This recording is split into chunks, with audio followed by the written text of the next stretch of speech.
All right, welcome in everybody. Today is a very, very special day, and I am super excited to share all of this with you. Today we have the delftdad Graeyson crossover podcast of nothing and everything. I see that my mods are already in here causing chaos, as it will be all night. But as we get introduced here, I do just want to thank everybody for coming out tonight. It really means a lot. Our goal for the night is to raise money for Feeding America, which is an absolutely excellent charity that will raise money and help fund food drives and food banks all across the nation. Every day, 1 in 9 people in America suffers from hunger, and that is something that I think is unacceptable. And so this is part of the reason why we are helping to raise money for Feeding America. They're an excellent charity. They're really rated high on the charity scoring org. So most of the money that they get goes actually to the cause, and so it's a great cause. So we're gonna be raising money all March long and a little bit into April. We're gonna go ahead and kick off a finale on April 10th. That will be a 12-hour marathon stream to raise money for Feeding America. So it's going to be absolutely incredible. So again, thank you guys all for coming out here. And it looks like I have to do a little bit of a workout to start. So we'll go ahead and knock that out before anything else gets started. All right, so jumping jacks. 5, 6, 7, 8, 9, 10. 1, 2, 3, 4, 5. 1, 2, 3, 4, 5. Yeah, that's right, Grayson. We do have a turtleneck and blazer workout. Definitely not the ideal workout clothes. But I have to say, shout out to whoever made this turtleneck and blazer because, well, frankly, it is very flexible and I have no problems at all with working out in it. So well done. Well done. All right. So as we get started here, we do have a very special guest on the podcast today. And he's just popped up in chat as well. So unfortunately, it looks like the shout out functions are down, but we'll, at least for that website, so it's not going to get a clip here. But as we introduce him, there is the link to his wonderful Twitch stream. Grayson, my friend, welcome into the stream. Hello, everybody. How you doing? Man, it's been a day. It's been quite a day. Grayson was live here earlier today and was streaming. What's the game called, Grayson? Sekiro. Oof. Sekiro. Oof. Sekiro. It was rough. Yep, that's right. I was gonna say I didn't want to butcher the pronunciation because Lord knows I wouldn't get it right the first time. So that's fine. It's just a Souls game. It's fine. Yeah. Welcome. It doesn't deserve like, proper manners because it doesn't treat anybody else right either. Yeah, so. It doesn't. It treats you terribly. No. That's right. So welcome in, Shadow Mistress. Appreciate you stopping by. Nix. Yeah. It's an interesting game. I'm pretty sure you had to fight a monkey that you cut its head off and then it also then comes back to life, right? Yep, picks up its head and starts screaming at you through it, which is interesting. So yeah, it was throws poop at you, I think, at one point. Yeah. Reaches into its butt, pulls out some poop and chucks at you, and if you get too close behind it, it will just let out an atrocious fart that will poison you. So it's very interesting. Thank you, From Software. Yeah. For that game. Thank you. Woo-wee. Yeah. That's tough, man. I don't know. I'm not gonna lie. I'm not a huge single player fighter story game gamer type of guy. I don't know why I enjoy single player games. Oh geez, that scared the crap out of me. I'm not gonna lie. Thank you so much, Corsan, for the Twitch Prime subscription. Welcome in. You are now officially a Delft disciple. You're on a 4-month streak, my friend. I love that. Oh, that's awesome. But yeah, I just, for some reason, I haven't been getting into solo games, and I want to do it more. That's why I just started my Pokemon Emerald playthrough, starting with the very basics. You know, I'll work my way up to fighting a headless monkey someday. Eventually, one day. I mean, Yeah. take some Pokemon. I'm sure eventually From Software will make a Pokemon Dark Souls. Just a matter of time. Need that collaboration. You know, just that collaboration. A Pokemon Dark Souls where you have to just the only Pokemon that are there are like level 2 Poochyenas. So and then everybody else is just super strong. So you have to just keep fighting endless level 2 Poochyenas, or else you're just gonna die. It's just gonna be horrifying. Exactly. It's just torturous. The darkest Pokemon of all time. It's gonna be amazing. All right, so Graeyson, I have a couple of questions for you as we introduce ourselves. So, Graeyson, what do you stream overall? So you talked about Sekiro. You talked about how it's a little bit of a masochist game, but let me know, is this like a new style for you, or is this something you stick to normally? Definitely new style. For the longest time, and I didn't off of stream, of course, because I just recently started streaming again after like a 7-year break. I tried streaming, didn't end up liking it, stopped it for 7 years, just did normal games offline, and then or not offline, but essentially off of Twitch, and then came back recently. I came back recently with the intent of actually want to be a variety streamer. Yeah, but I started off doing that, and then I saw Dark Souls 3. I decided to give it another try. I played Dark Souls 2 for like a grand total of like 15 minutes before I quit it, you know, back 7 years prior. Yeah. So I decided to give it another try. And the weirdest part is that like I'm a way different person than I was 7 years ago. 7 years ago, I would set the settings on games to easy, just blaze through them. I didn't like a challenge at all. I don't know what caused it. I don't know why I am this way now, that I want to play harder games and overcome those challenges, or at least play them as they're intended from the developers. So like if there's a normal mode, I'll do that. At least I will not go to easy anymore, even if it's on my like offline RPGs and stuff like play sometimes. So it's definitely a newer situation. It's my intent essentially got taken over by Souls games. So now I'm a Souls streamer essentially now for the last like multiple months now. I guess Texas is still a difficult game, I suppose. I was streaming a bit of that before, but I tried streaming, you know, other offline games, MMO, stuff like that. But I always gravitated back towards like the Souls games. And I just kept coming back. So I'm like, yeah, I'm going to give in, let it happen. So the masochist in you truly came out. Just hurt me. Yeah, it just hurt me. Just hurt me already. Yeah. As Nick says, For Honor. For Honor was a good game too. That was fun too. But that's more of a PvP. But then we only played easy mode, Nix. We only played against bots most of the time. Now I'll go for players nowadays probably. Yeah, man. Yeah. I gotta say that is something I don't think I could ever do. I've never really been a solo game player. Like I said, I've never really done, like, for instance, like Alex is streaming Breath of the Wild. You're doing Sekiro. I've seen a lot of Hades. A lot of people streaming Hades recently, and I've never really found those games to be truly where I want to be. I like interacting with people. I like sort of more of fun, whimsical games, right? So for me, life is stressful in and of itself. I don't need to be stressed out trying to beat the same boss over and over and over again.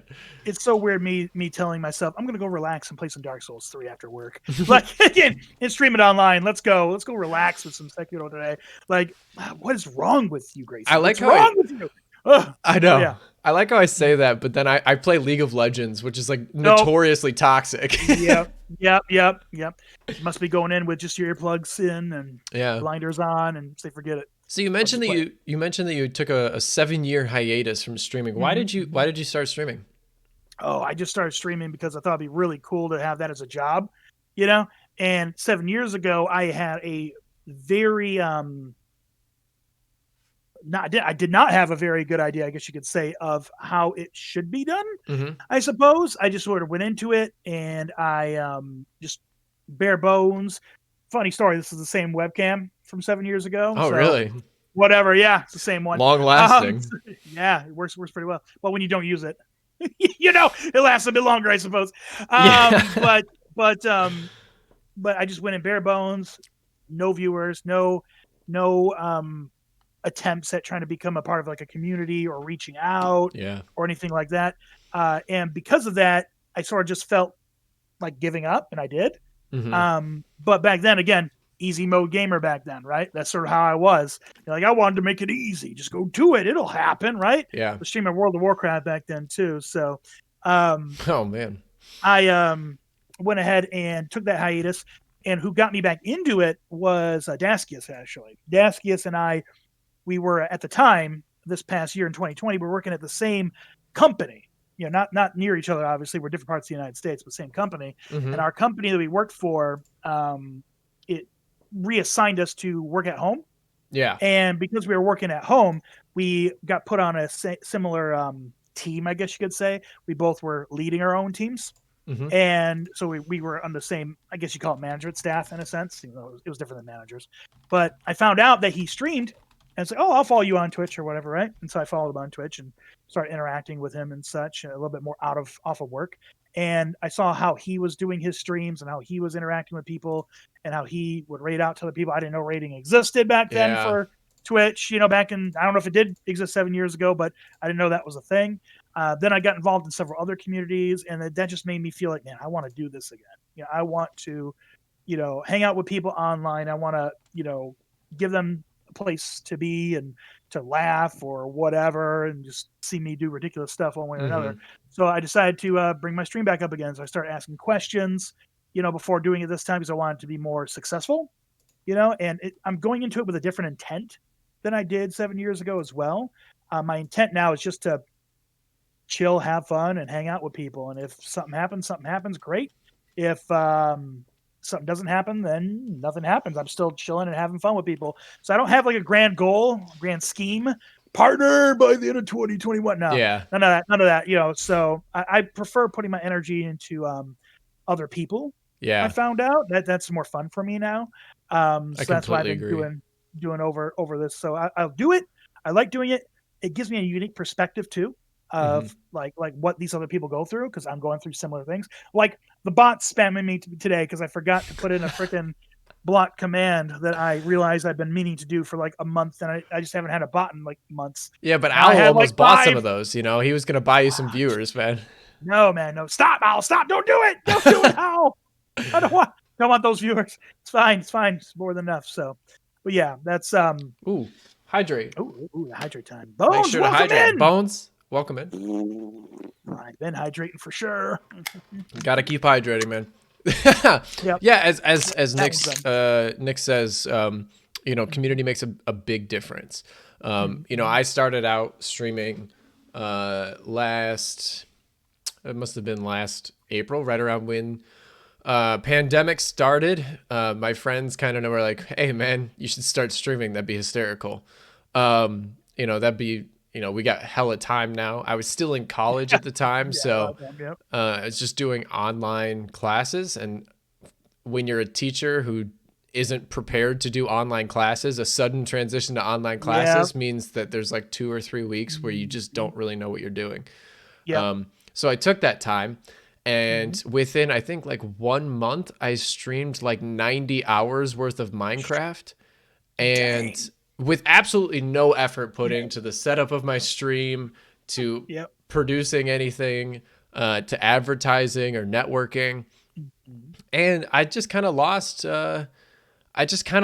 interest a little bit. So it died down for a couple of months. And then this last September, I decided to kind of make it more of a hobby. And interestingly enough, I started to do a schedule and, Mhm. stream games with my friends. And, I could get to average about 2.5 viewers. And I was thinking to myself, you know what? I think there's sort of a bigger goal here that isn't just become famous. Mhm. It's let's do something with this. Let's create a community, and let's see if we can give back to that community. So I did Mhm. my very first charity stream last October. And I hit affiliate on the day of the charity stream, which was super, super That's cool. cool. And we raised $650 for the American Nice. Cancer Society. Nice. And I realized that this is sort of where I want to be. I want to be out here making a difference and supporting people. And like you said, putting energy into other people's streams and really helping them grow their communities is really one of the things that I love most about Twitch.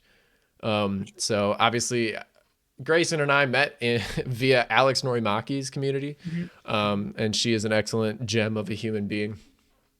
But it's that type of community that I saw and I immediately became like attracted to, and that's where I want to be, So, like you said, if something happens, it happens. But here we're here to make a difference in the people that I know and the people that you know. We're here to make a difference for those people. And if we can spread that difference a little bit further through charity streams, then I'm all for it. Yeah, for sure. 100%. All right. So, gotta catch up on some chat. So Bone says, what are, Mina, I am a aerospace engineering major. So that was quite a trek. And yes, of course, Corsan, you are, of course, a friend. Let's, it was quite interesting. What is Bruce Lee's favorite drink? What? That's what it is. All right, so there we go. There you Bones got it. I love it. All right. So, Graeyson, why don't you give a little bit of an explanation of what we're going to do tonight while I do my 5 push-ups? Are you okay with that? 5 push-ups? Okay. I got 5 push-ups I got to do. Woo! All right, go for it. So essentially tonight, we'll be, obviously going by, let me pull this up. Oh, wow. He's just doing them quick. I don't have time to talk. We're raising money. Our goal, of course, as he mentioned already, today is, I believe we are discussing $150 today towards the goal, towards Feeding America. We could probably blow through that, though. I know you guys are mad lads and lasses. You guys are crazy. But I'm pretty sure we'll be able to hit that. We're going to be talking a little bit about, I think we have some 2 truths and a lie to go through soon. Yeah. I believe as well, that were submitted by some people. And Delph and I are going to try to guess what are the truth and lies fun. Out of that. So that's going to be interesting as well. So, by the way, friendly announcement. I don't know if this was something that you had talked about because I had to take my headset off, but we're doing a merch giveaway tonight. We already hit we already have $265 donated down below. So big shout out to everybody who helped do that. Bones, if you want me to do 10, it's a point redemption, so you can redeem it.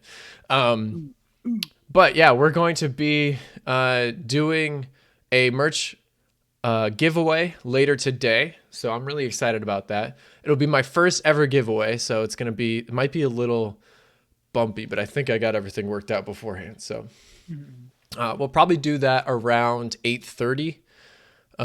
Because it is going to be just a lot of fun and I want as many people here as possible, because it's going to be a blast. So, without any further ado, why don't we get started? So the show itself, can I get him to do Tim Bones? No, Al, you cannot. The show itself will be, 5 different sections here. We have, actually 6 different sections. I lied. So we have number 1, we have weird hypothetical scenarios. Then we're going to go through those, try and argue them out, see if we can figure out what's going on. Thank you so much, Nix, for the $20 via Tiltify. Yeah! Woo! That's awesome. That is incredible. Thank you for starting off our donos tonight. So, number 2, we have cooking up some questions. This is food and kitchen related questions, which I am really excited about.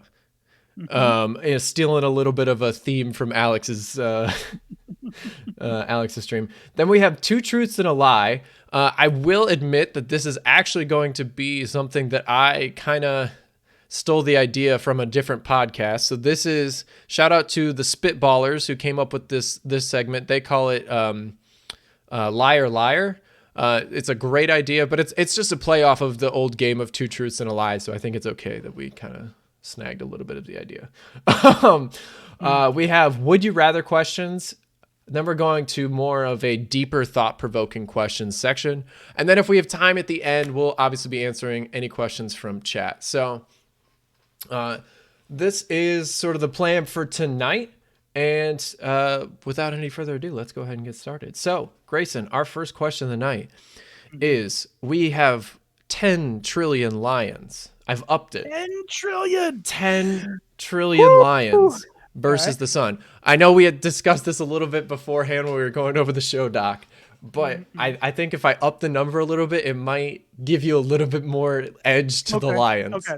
So essentially what this question is, from what I understand, is take 10 trillion lions, chuck them at the sun. Does the sun go out? Or do the lions burn to who comes out on top, right? I don't think anybody comes out on top because the lions ain't gonna have no oxygen afterwards, regardless. But I think I'm thinking the sun still, man. Just because if you think about it, you don't need to hit the sun's surface to burn to a crisp as a flesh and blood mortal. You know, you don't need to. So I think we chuck them.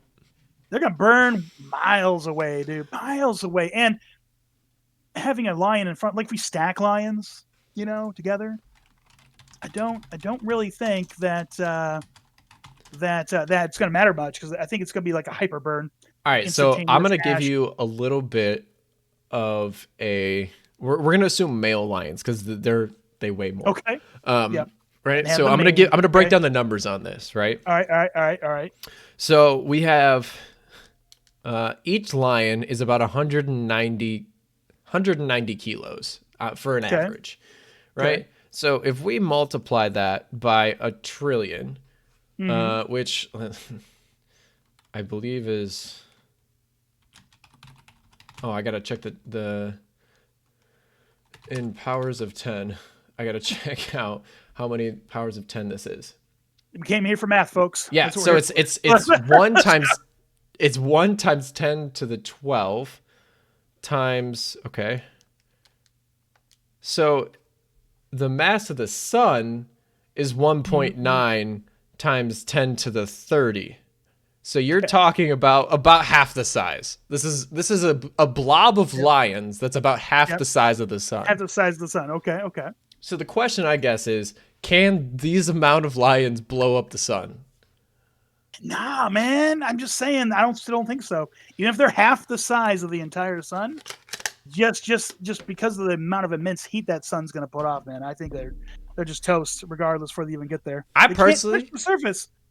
I personally think that the mass gets there, right? They're all dead and turned to a crisp, but I definitely think that the sun's getting hit, and it's gonna have. I don't know if you've ever seen like the simulations of the moon when it was formed, right? That big old asteroid that came and hit the Earth and like blew a chunk off of it. I think that's what would happen. I think the lions and the sun, I think it's a negative for both. I'm calling it's a tie as a loss for both. It would only make sense if because I think the sun is hot enough to melt your bones. So I'm just saying that like you gotta factor in how much their mass would be in ash, like leftover ash, and how would that be though? Conservation of mass says that it's 100% of that mass, Graeyson. Technically, huh? So if we just take there's the 5 squats, by the way. 10 trillion lions worth of ash is essentially what we're talking about. Then. Yeah, it's an unfortunate case for the lions no matter what. I definitely think that the lions do not survive this encounter. Okay. Can the sun burn ash to like a molecule base? Like, let me see here. All right, but Graeyson, think about it. No matter how much you break it down, it's always going to be the same number of atoms there. It's always going to be the same mass there. PETA would like to talk. Yeah, PETA doesn't have 10 trillion lions, so when they can have 10 trillion lions, they can come talk to us. We'll have a conversation. Yeah, exactly. I guess it is slightly different, though, because I didn't really look into the sun too much, but that's right. It isn't really burning. It's nuclear fission. Yeah. Taking place in its core. So it looks like a fireball, and it kind of is a fireball, but it's actually a big nuclear bomb. So how would it actually, like, it wouldn't burn it in the conventional system. Maybe there isn't ash left over. Maybe it like destroys their molecules even, so there's not even ash left over. Let's see. I promise you this much: it does not destroy their molecules. Yeah, well, what I meant, like, takes them to that point. Takes them to that point, yeah. Breaks it down to individual atoms. Like, pretty much, like you're done. You're toast. Let's see here. One thing's for damn sure, though. Can ash burn? Yeah, I don't know, man. That's a good question. Why you always lying? Why you always lying, Dads? That's right. Dads. That's right. Why are we always lying? Why the fuck you lying? Why you always lying? Oh my god. Yeah, DMC strike imminent right now. It's happening. It's happening. No, live for a vine? For a vine? Live takedown. Live takedown. Takedown. It's a parody. It's a parody, I swear. A parody. It's for educational purposes. Let's go. All right. So I think 6 seconds. I think we've kind of decided that this is just a loss for everybody in this situation. I think it is. I mean, it's an unfortunate loss of 10 trillion lions as well. Yeah, hopefully. I mean, if we got to 10 trillion lions, maybe we just wouldn't throw them at the sun. Maybe that's what we should not do with them. Yeah, I think we need to do something else with them for sure. Yeah, then can get involved. We'll talk to them. I mean, if we got 10 trillion lions, we need like 20 trillion antelopes, because like that's true. Otherwise, you're not going to feed them. For real. All right, so we'll move it on to the next question then.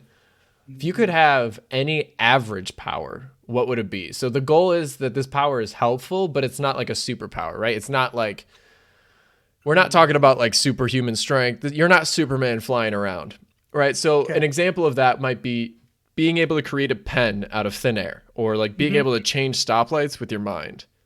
Okay. So something. Stoplight sounds cool, but only pre-COVID. It sounds cool. Yeah, so true. I mean, I don't go far enough away from my apartment. Yeah. To make that worth it. Let's think. How about dude? Ordinary power. What if you could like? Go ahead. I was gonna say, what if you could like make it so that way there wasn't traffic on your route? Is that too super?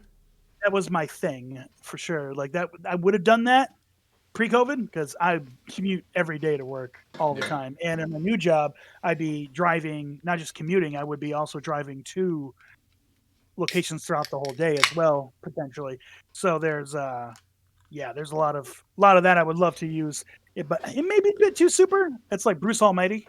Type of situation, like we just put his hands on all the traffic, went, and parked on the sides of the road. Yeah. That was interesting. See, the other thing I was thinking of was like, the classic, you're able to control time. That's like a superpower. Mm-hmm. What if you could just like pause for 30 seconds? Is that too super? That'd be pretty strong, actually. Even 30 seconds is pretty strong. You win every fight you're ever in. You could be like, world champion boxer just because you can go up and punch somebody in the temple every single time. Okay, second. 30 seconds worth of punching somebody, you'd be like world champion. Yeah, be done. Think about it. You could like pause time and then like pants your friend, and as they were walking, that'd be hysterical. Mid walk pants, that'd be amazing. Because they'd trip too. Like, it's the ultimate prank. And then you can like, I don't know, set it up like you saved them because you knew it was going to happen. Oh, so you're saying this is how you impress somebody. This is how you make friends. Yeah, exactly. I don't know why your pants just fell, but I got you. Bro. Bro, how'd you know that was going to happen? Bro, I don't know, man. I got you. I have real good reflexes. That's all. I got go reflexes. Yep, there you go. Yep. Oh, I got it. All the dishes that I put into the sink become instantly washed. That would be pretty amazing, actually. Yes, I agree with that one. Or my laundry is instantly done once it enters the hamper. Those two. Any chores, any house chores. Those two. I'd be down with it. Oh man, that would be incredible. Vacuuming just done. Just click your fingers. It's done. Everything's spotless. Oh, it'd be amazing. Is it still using water? No, Mina. We're thinking about climate change here, so it's waterless. Waterless. Save the. I can't think of the word for it. I keep wanting to say economy, but planet. Save the planet. Save ecosystem. The ecosystem. God. If you want the fancy word for it, yes, ecosystem. Oh my God, I kept trying to say economy, but I was like, that's not right. Environment. Save the environment. Yep. Environment works too. Yeah. I guess that's the official term, right? Yeah. The official term. Okay. Wow. Engineering. Yeah, dude. Yep. They didn't teach me English. All right. I can solve math problems. That's about it. That's right. Why do you think the first thing I did on this podcast was whip out a calculator to calculate the mass of 10 trillion lions? I mean, come on, you ain't gonna do that by hand anyway. Get out of here, you're crazy. 10 trillion lions. Everybody get out of here. That was my posture check, Grayson. Oh, posture. Yep, gotta fix your posture. That was my like comfort zone. I immediately was like, all right, gotta get behind the calculator.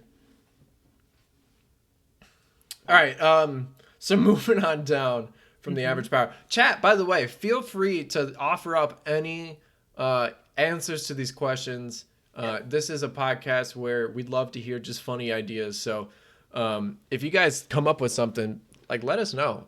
Throw it in the chat. If you guys got a great average power or a massive opinion about lions versus the sun, you know, if you feel passionate about how lions are going to whoop some ass, just let us know and we'll respond. So, Yep. All right, Grayson, you get infinite money for a day. What's your plan? Walk us through it. Man, infinite money for infinite money. Like, it doesn't matter how much you spend. This isn't like any finite.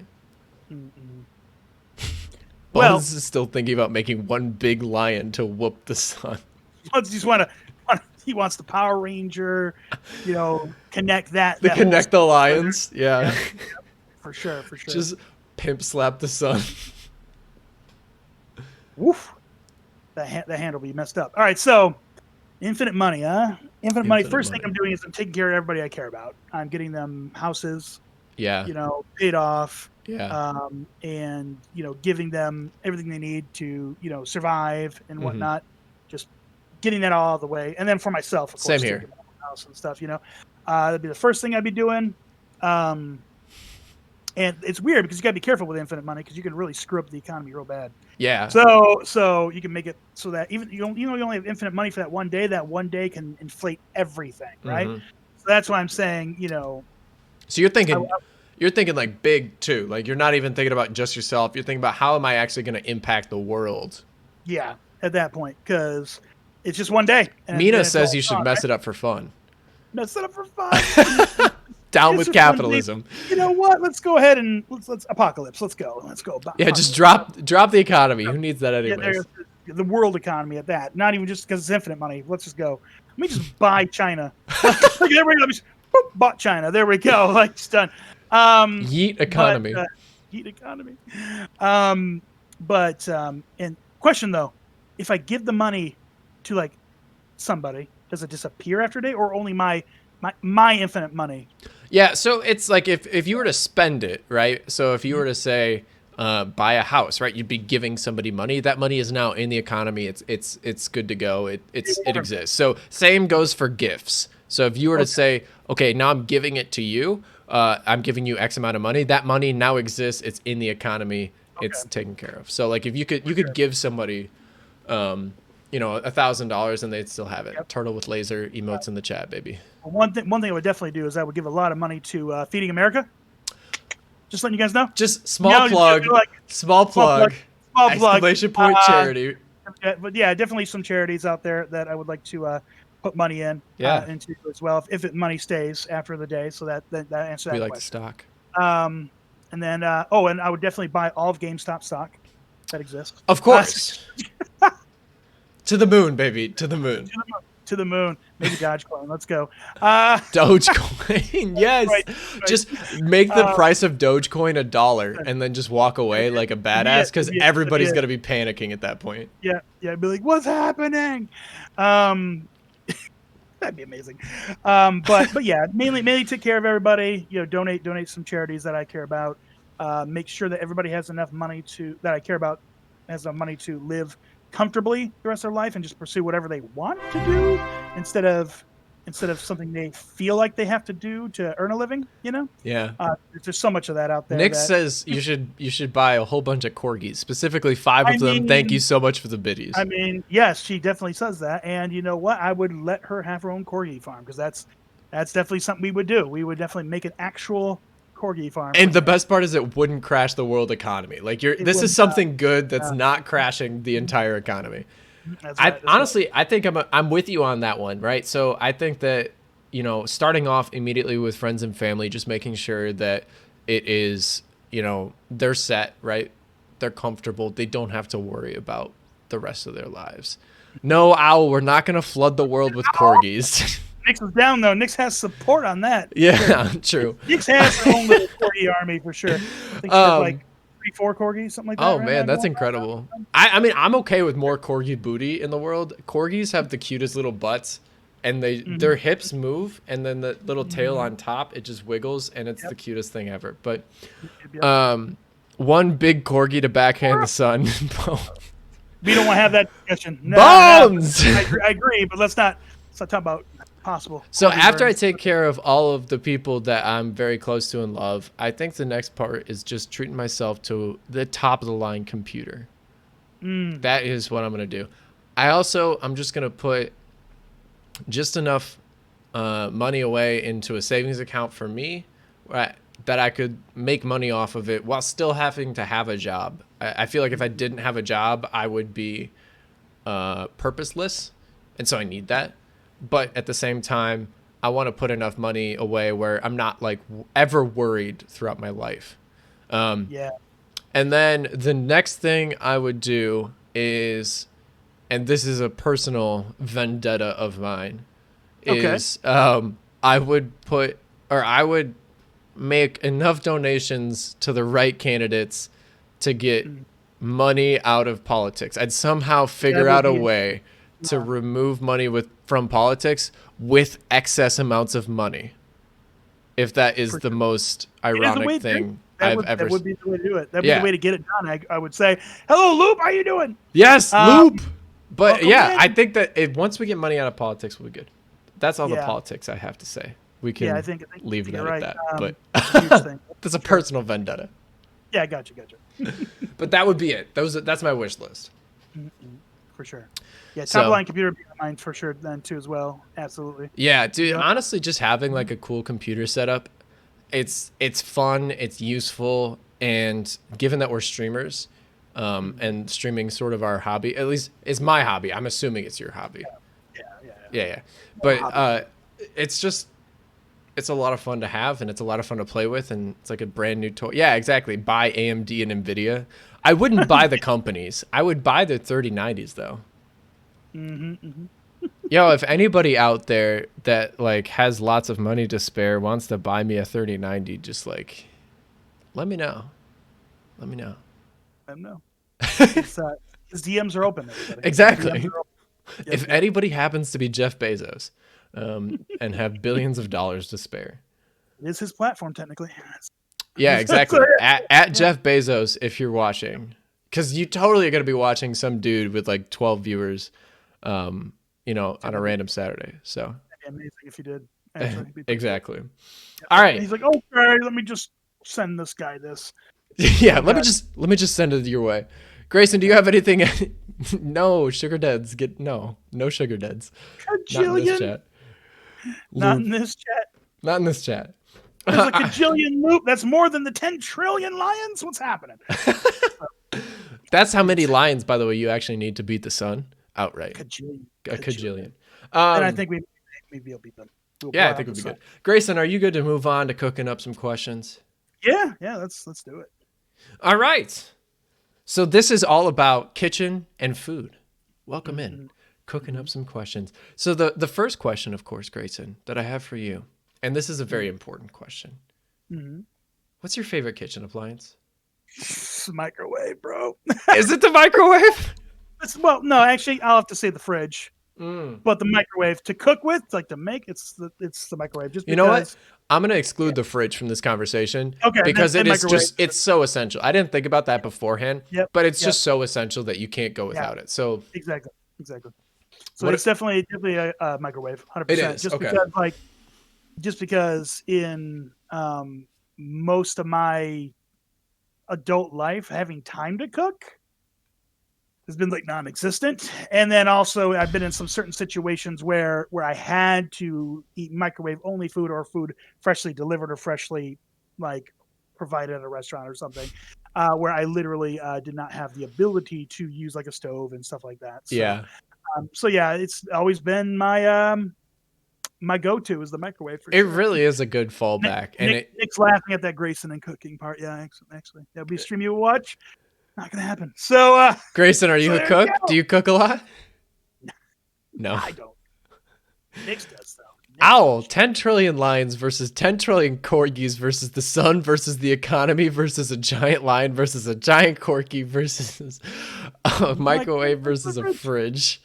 That would be an epic battle royale. That'd be ridiculous. Personally, my money is on the microwave. I think the fridge wins, actually. Yeah, okay, that's fair. Okay, this is gonna be a hot take. I respect the microwave pick, Grayson. That is an excellent pick. But I think this is a relatively new obsession of mine, but I think that a crock pot takes the cake. If I cooked, it probably would be too. Grayson, let me tell you something. What's the worst part about cooking for you? What's your least favorite part? I mean, keeping track of stuff, obviously, like making sure you don't overdo something. Right? So like, right, you have multiple pans going, you have to like mix things in certain orders. It's an issue. You do one thing wrong, the whole dish is ruined. Exactly. Exactly. I understand. Cooking can be difficult, especially with different recipes. And if you're just doing the same recipes over and over again, it's tough. It doesn't, like, you want variety. Grayson, let me tell you about this crock pot. This fucking crock pot. It's literally, right? So at lunch, you have a lunch break, right? You're working from home right now, so this is even better, right? So during your lunch break, you go and you take 1 can of green salsa, and then you take 2 chicken breasts. Okay. You put it all in the crock pot. You set it on low for 6 hours, and at dinner time, you have tacos. Okay. That's it. It literally, the chicken is so tender that you can take 2 forks, and if you just like try and like take, like, if you just take 2 forks and try and separate the chicken, you can pull the chicken in half. So I just shred the chicken with the 2 forks, and it's done. Wow. There's no thinking, right? Pulled pork sandwiches, bones. You're right. Bones. I made that the other day. One bottle of Sweet Baby Ray's barbecue sauce, 2 chicken breasts, 6 hours on low. Dinner. Take buns. Put meat on buns. Put cheese on. Put a pickle on. Pulled pork sandwich, and it's the most tender ass chicken you will ever have. Grayson, as someone who doesn't like to cook, I'm telling you right now, crock pots are the way to go. Sounds like it. So I should get a crock pot. That's what I should do. Best part is it's one dish. The whole meal is one dish. That and a plate. That's amazing. It's great.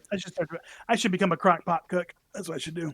That's what I should do. You can mix it up too, right? You can do Italian. My girlfriend literally got me a crock pot cookbook.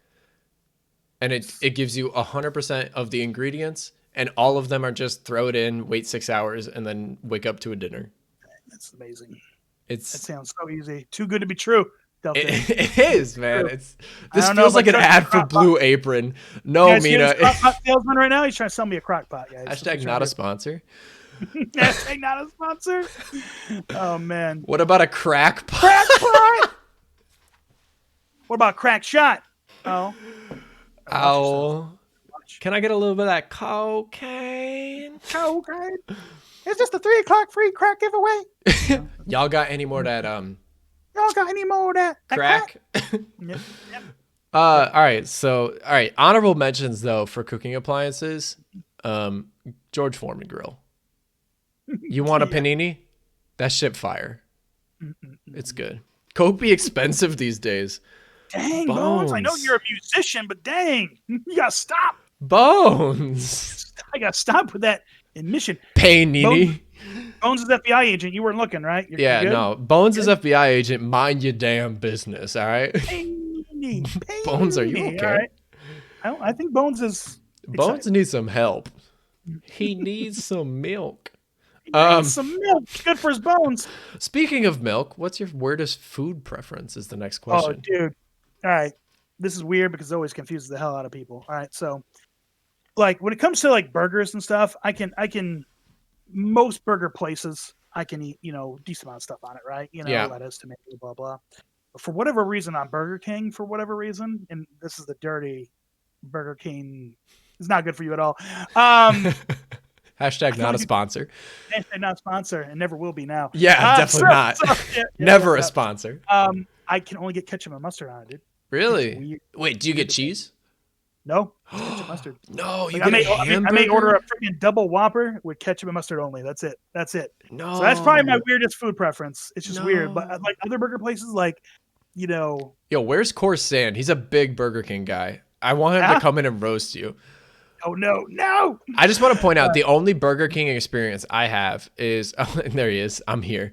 I missed that. Yeah, he said he only gets hamburgers with ketchup and mustard from Burger King. That's his order. That's my weirdest food preference. Yeah. I'm not going to lie. Burger King is one of my least favorite restaurants out there. The only experience I have with Burger King was the Burger King in Ames. Hashtag never a sponsor. Because I legit saw a rat in that establishment. And I was like, like it wasn't good. No. Yeah, that Burger King is really sketch. Even a Burger King fan, Course Sand, is just he's not happy with that one. Well, yeah, I mean you can't deny a rat in your restaurant. You know, you can't say it's not sketch. Exactly. But also, I'm not going back to Burger King. Honestly, the food wasn't awful. Like it was just not it just felt like a knockoff McDonald's. And McDonald's itself is already such a like a knockoff food. It's like a food knockoff. It's food adjacent. Yep. Wow, there it is. Loop-de-loop. Thank you so much for the $10. I'm sorry, I cut you off. Go ahead. Oh no, that's absolutely fine. You know, it's worth it. It's worth it. Thank you, Loop. Thank you for that. Appreciate that.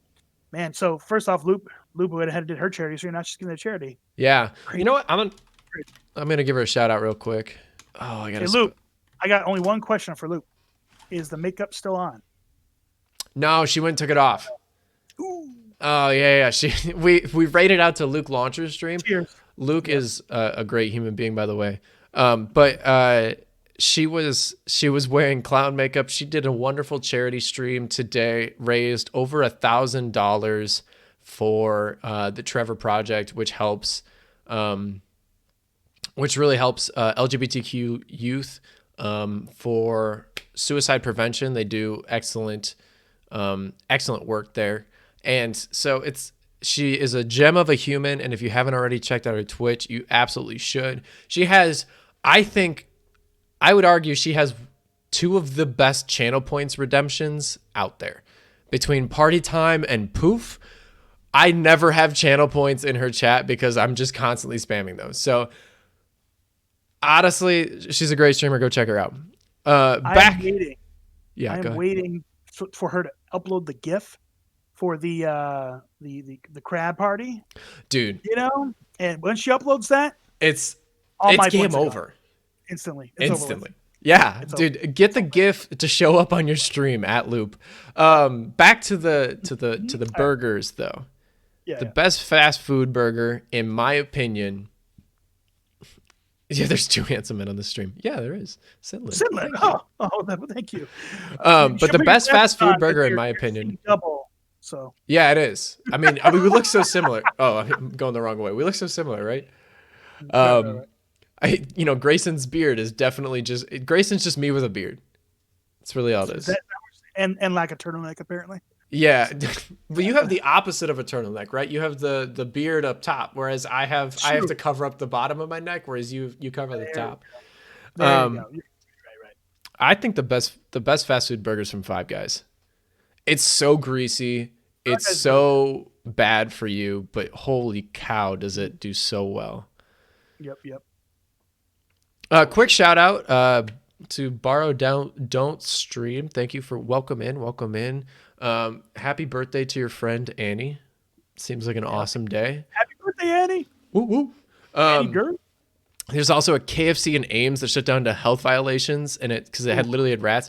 Yeah, Luke, stay away from that Burger King on Lincoln Way. I'm exposing this Burger King directly by address on stream. So never a sponsor, but never a sponsor. Bebops, if you want to be a sponsor, I will definitely. I'm a slut for Bebops. Thank you for the follow, Mina. Really appreciate it. All right, so my answer to the weirdest food preference. Oh man, I gotta say, when I was a kid, I had terrible food taste. Yeah, no Siento, B-Nops smacks. Maybe if you typed it right. Um, I once, as a kid, put ketchup on pancakes. Okay. Sounds atrocious. It Yep. was. Mm-hmm. But I think my hottest food take is I'm a fan, and this is sticking with the theme. Um, I am a fan of ketchup, hot dogs, and mac and cheese. I think those three, like comboed up, you cut up the hot dogs into the mac and cheese and you put a little ketchup in. I think that's a great combo. And I get a lot of flack for that. And I feel like you guys just haven't tried it yet. It's mac and cheese with hot dog cut up into it. Bones, you're right. You can put mac and cheese on the hot dog if you want. You could do it that way, sort of like a chili dog. Yeah, it'd be interesting. Yeah, you could do that, I guess. But I just think that would be epic. I haven't tried it. Sounds interesting. I have to be in a special mood to really want to eat a hot dog mainly nowadays, because there was a time where I could eat too many of them and get really like nauseous almost. So, but like, dude, I don't know.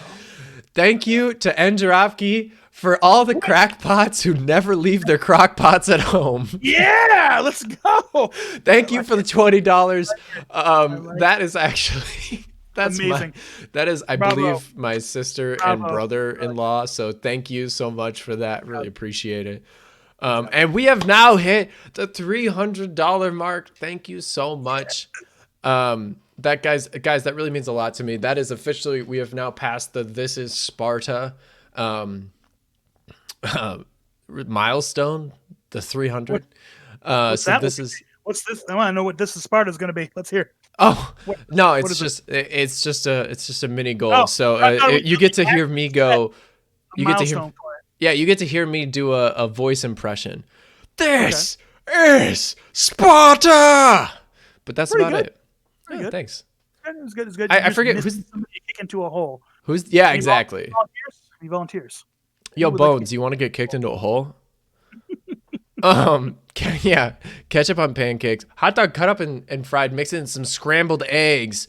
Yo, I hadn't thought about that though. You know what else I've heard? Ketchup on scrambled eggs. I've heard a lot about that. I want to get your opinion on that. What do you think? It's actually, I think I've tried that, and it's not too bad. Ketchup on scrambled eggs is not too bad at all, actually. So I do it's ketchup really- on hash browns. That So I've done too for this. Pretty much how I know, because I had it on my hash browns. I'm like, I want to try this with my eggs. I just did it, and I was like, it's actually pretty good. yeah, exactly. It just got a little bit on the eggs, and I was like, okay, I'm okay with this. Especially if it's at that shitty hotel, like buffet eggs, where it's like scrambled eggs, but they overcooked it to make sure that they never got sued. Yeah. I'm okay with putting ketchup on that because it's like, okay, you're saving these eggs from salsa with eggs. I've heard that, yeah. Salsa is pretty good with eggs too. Kicked in the huevos. Of course. Huevos is eggs for those of you who don't speak Spanish. Yes. Well, and also slang for something else. So Yeah. it's like, Well, we won't. We're just gonna leave it at that. That's all we're gonna. that's the education you'll get from Delft Dad Stream today. Yeah, exactly. Line. Hablo en español un poco, pero no mucho. Nani? Nani? Oh, you speak Japanese though, right? Very little, but yes, and I understand more than I speak. That's why Jahara always yells at me when I translate in her stream when she's doing Japanese time and is talking mad shit. Wait, is Jahara? So does Jahara speak Japanese fluently? She is a Japanese tutor that you could pay to actually teach you Japanese. But yes, she Do speaks you it extremely do you get tutored? I do not. I don't have. She says that it's really easy, like on time, but I haven't explored it yet with her. But she can tutor people. You can reach out to her and she'll tell you the rates. She has a business email for it, I think. And then of course she can schedule the class time with you and everything and go over it with you. But she like literally that was like her job at one point too. She is, and then she impresses me. Everything I learn more about her. For sure, she's super cool, very interesting person. And you should hear the stories she tells when she has a story time redemption, I think, to tell you stories about her time in Japan. And there's some pretty interesting, funny things. So yeah. Also, I want to apologize. I said 8 p.m. would be the merch giveaway. 8 p.m. was actually the start of the stream. in terms Oh, of Iowa time, so Central Time.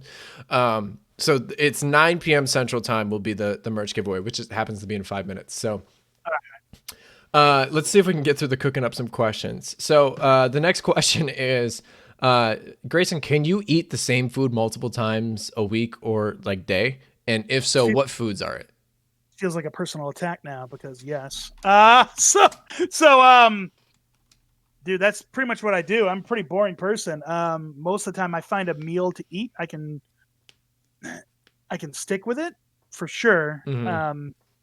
Mainly based off the fact that I have this weird like fear of like if I do try something new and I'm buying it, and I don't like it, I feel like I wasted my money. Yeah, So it's so if hard to try new stuff then. I will try new stuff with people, if they cooked a certain dinner and I'm just invited to it, or if somebody just offers me some or whatever, then yeah, I will definitely try it. And if I like it, then I know, okay, cool, I'll buy this myself later. But when I was first getting, I need to go. I've been through a certain health journey where I got really bad on weight, got really good, and I'm going back up to really bad at this point. I'm at really bad right now. So during my first descent on weight, when I was getting healthy again, I picked out a set amount of foods. I got their calorie intake and all the macros and everything for them. Jeez. And these were foods that weren't made at home because again, I didn't have the time really to do it. They were restaurant foods and stuff.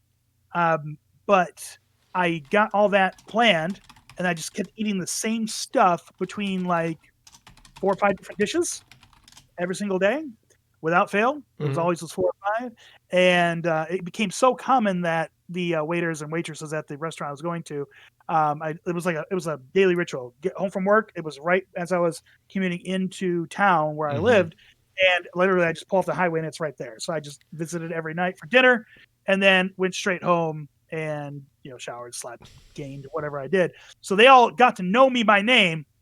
Funny side story is at one point they knew me so well they actually invited me out to see the movies with them all as a group. Man. So that was interesting too. So it was a really horrible movie. You became a regular, huh? Yeah, pretty much. Like Yeah. more than I feel guess. that. Like, I'm not going to lie to you. I had a restaurant back when I was growing up, and my family and I would go there basically every Friday at the minimum, and we'd go multiple times a week. And we would. I'm really hoping I don't think my sound alerts are on. No. Oh, man. Hold up. Give me 1 second, guys. No. I'm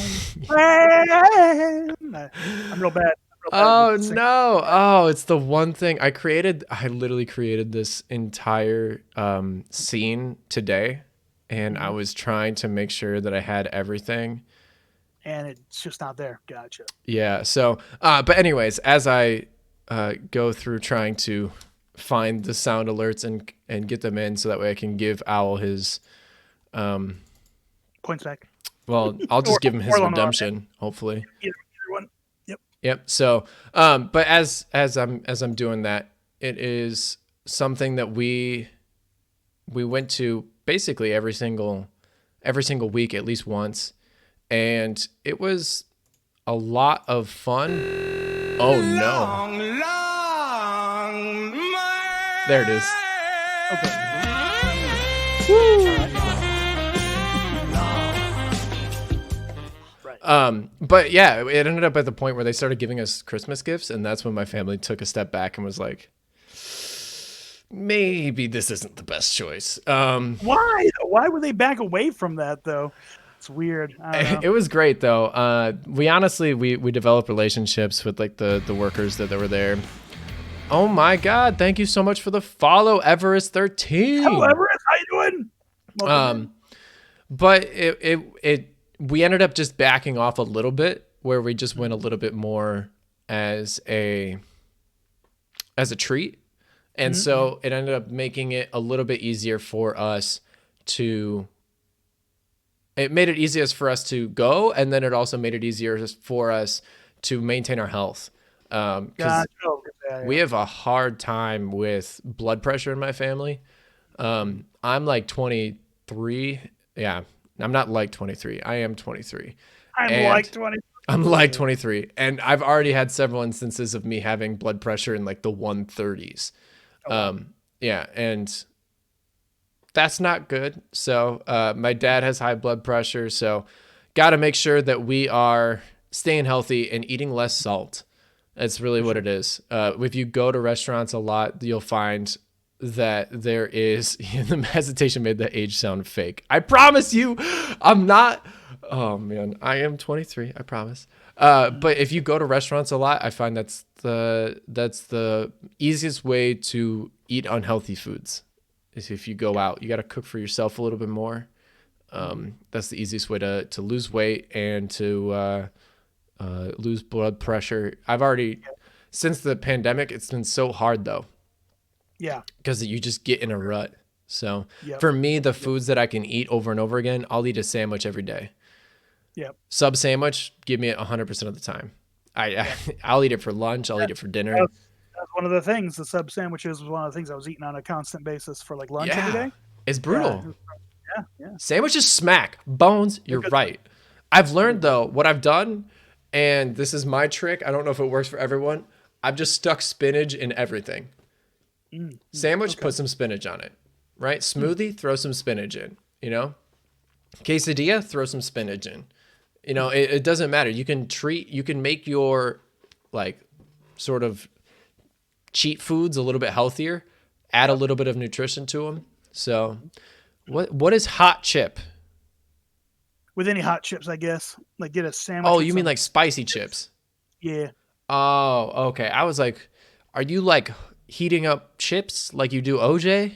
Because if so, No. I hate you. Don't heat up the chips, Bones. Don't do it. Don't Oh, heat up the chips, Mike, that's not what the microwave's for. Please don't do that. please.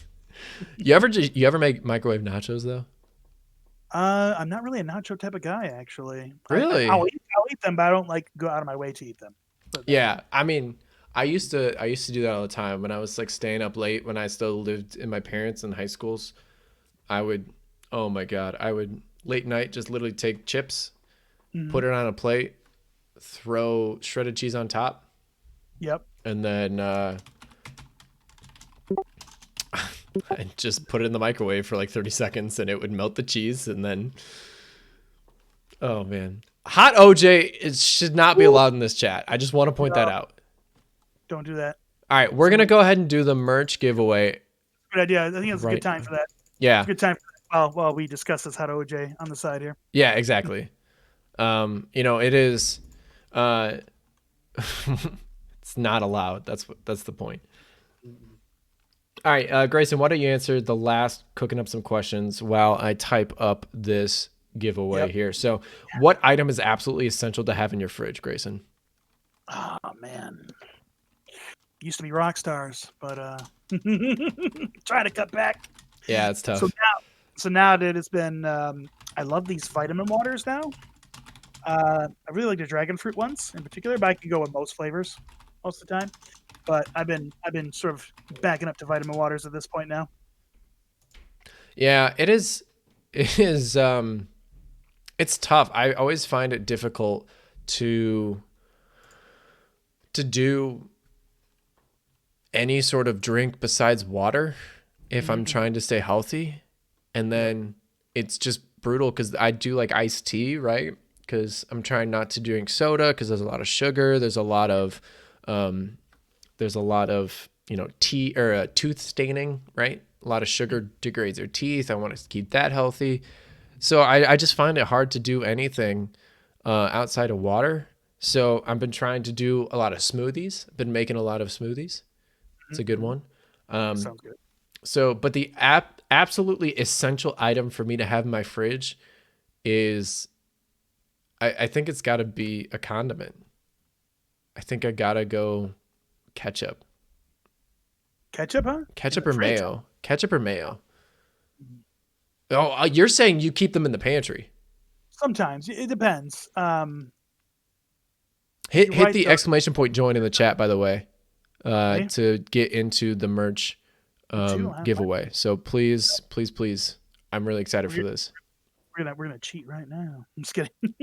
Give me the merch. Yeah, Course Sand, you cannot get more than one ticket, so please stop spamming exclamation point join in the chat. that system. Yeah, yeah. Trying to see if he gets in that glitch in between somebody else doing it. See if he can pop one in. Yeah. So I guess if we're gonna say ketchup gets stored in the pantry, I mean, I prefer cold ketchup anyway, though. I do But too. Yeah. a lot of times my ketchup sometimes in my places I've lived and stuff been stored in the pantry. Mm-hmm. But it can be either one. But I do prefer cold. I think okay. So if we're gonna say ketchup's in the pantry, then I'm gonna go ahead and say spinach. Just a bag of spinach. I buy it every time I go to the store. Put it on stuff. There you go. Yeah, exactly. You just throw it on anything. It doesn't have any taste, and it cooks down so much. It's just a great way. My mom kind of taught me that. She was like, just throw spinach at your problems, and it'll go away. She watched a lot of Popeye back in the day. Honestly, outside of just eating raw spinach, I don't think there's a way that you can make spinach that I won't eat it. Gotcha. Yeah. One of my favorite things to do is just cook some spinach in a pan, put some olive oil in, and then put in some lemon juice. Mm-hmm. And it's just a really good side dish. Cool. Easy to make. So I've been finding a lot of different recipes that I like since COVID started and since I moved out of my parents' house and stopped being a degenerate living in my parents' basement. So that's so long since I had that. Bones Redeema Hydrate. So, oof. I don't got any water left. I got this Powerade, I guess. I don't know if I should drink it though. Oof, I'll take a sip. Hey, watch it. Yeah, no offense to anybody who currently lives in their parents' basement. Yeah. I'm just saying I did it and I felt like a degenerate because I could have moved out, but I didn't. Ooh, that's the worst. Yeah. I live in the attic. Bones, you can squats. Bones, you can live in my attic. All right, I'm gonna do the squats real quick. All right, while he does those squats, you guys ever hear about those crazy stories about somebody living in your attic and for years and you don't know, but you suddenly like have these situations where like food's going missing, nobody knows what's happening, doors are being left open, I gotta do jumping cabinets jacks. left open. Oof, and jumping jacks. Dang, you're done. Anybody hear about those stories? Those stories are creepy. Creepy as hell. Shoot. Dang. Poor Delph. I have no room for these type, so you go. So yeah, those are creepy. Yo, I'll get in this. Put exclamation point join in the chat. There's a merch giveaway going on. Sorry, I didn't mean to. Yeah, no, fine. That's fine. I'm just trying to fill the gap for you. Yeah. So, yeah, I'll definitely do exclamation mark join. You get a chance to win some Delph merch, bro. Dude, I'm so excited. That's the store, by the way. If you want to take a look ahead of time, maybe get some ideas of what you want to redeem if you guys win. You guys got a pretty good chance. I kind of figured this would be. You guys got a pretty good chance of winning. Right now, there are 11 tickets in here, so a little bit less than 10% chance. Go for it. Yeah, exactly. So if you haven't already, please put it in. It's your way to get some free DelftDad merch. There's some hoodies, got some nuddies. There's a backpack that's really nice. I currently have. I'm heading to the merch store. Bones, take your time, my friend. Take care of yourself, please. And please take care of the medical bills. For sure. Yeah, come on, man. You gotta. And Bones, if you didn't do exclamation mark, exclamation mark. He did. Oh, you did He's it. Sure. All right. So, can I get a drum roll, please? And the winner is. Pick winner. Sinlin! Oh, Bones. Oh, I accidentally hit it twice. It's Sinlin. I don't know how you're going to Bones got baited. Ooh, inactivity. Oh, but he's been here. Oh, no. What are you going to do, Delph? Bones, I'm so sorry. Sinlin was the first winner. I double-clicked the pick winner, and the second one was Bones. So Bones was actually next up in line. I am so sorry, Bones. I did not mean to bait you like that. Sinlin, don't worry. Sinlin, please message me on Discord your information on how you want to get it, and then I will work with you to make sure that it gets sent your way. So I will message you after the stream because someone cries in the shower. I'm so sorry, Bones. You're such a good human being, and you didn't deserve that. Shower. Well, first off, Bones, hopefully your phone is waterproof, because if you're watching the stream right now, Either that or he's got the weirdest computer setup of all time. yep. Sinlin, don't worry about it, my dude. Um, I've seen Sinlin's that. trying to be so nice, and oh man, we really do have such a nice group of people here, and I truly apologize for that. But I want Bones to get that sweet merch. Oh my god! You know what, Sinlin, I'll message you afterward, and you still, if you want, someone's got to take this damn merch.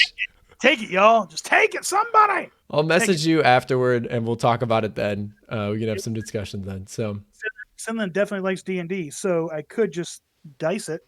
Dice it? All right, hold up, chat. Are we gonna dice it? You guys are good between you two. All right, Sinlin, question for you. Do you want 1 through 10, or do you want 11 through 20? What do you want?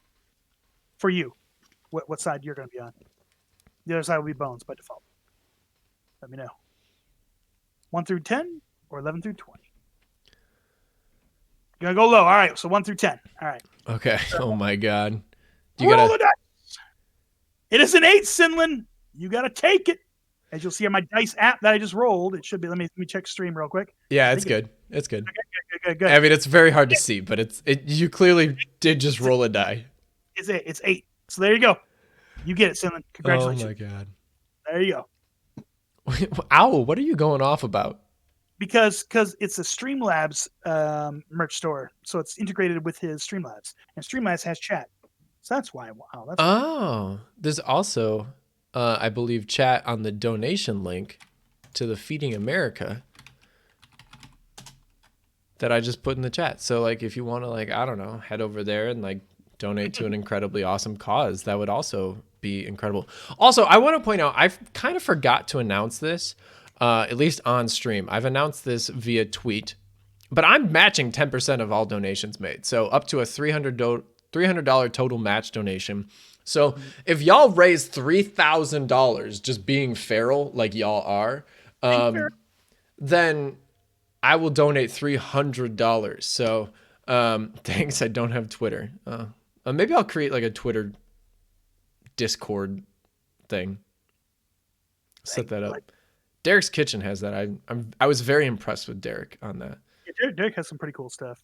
He's worked a lot on his channel. He's grown a lot in his I guess you could say his setup, really, over the time I've known him. So he used to be this kitchen streams are very he had like one camera.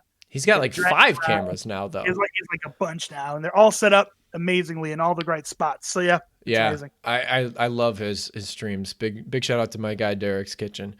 You can literally see my 2 mods clowning me for my Twitter history here. One of them unfollowed me freshman year. We have been No Ciento and I have been friends since childhood. So we've Jack Hendrick's massive schlong. We've been friends since 4th grade, and he unfollowed me freshman year after a couple of tweets, and then we did like a weird poll thing where we were trying to get people to come out to a poll and like skew a poll one way.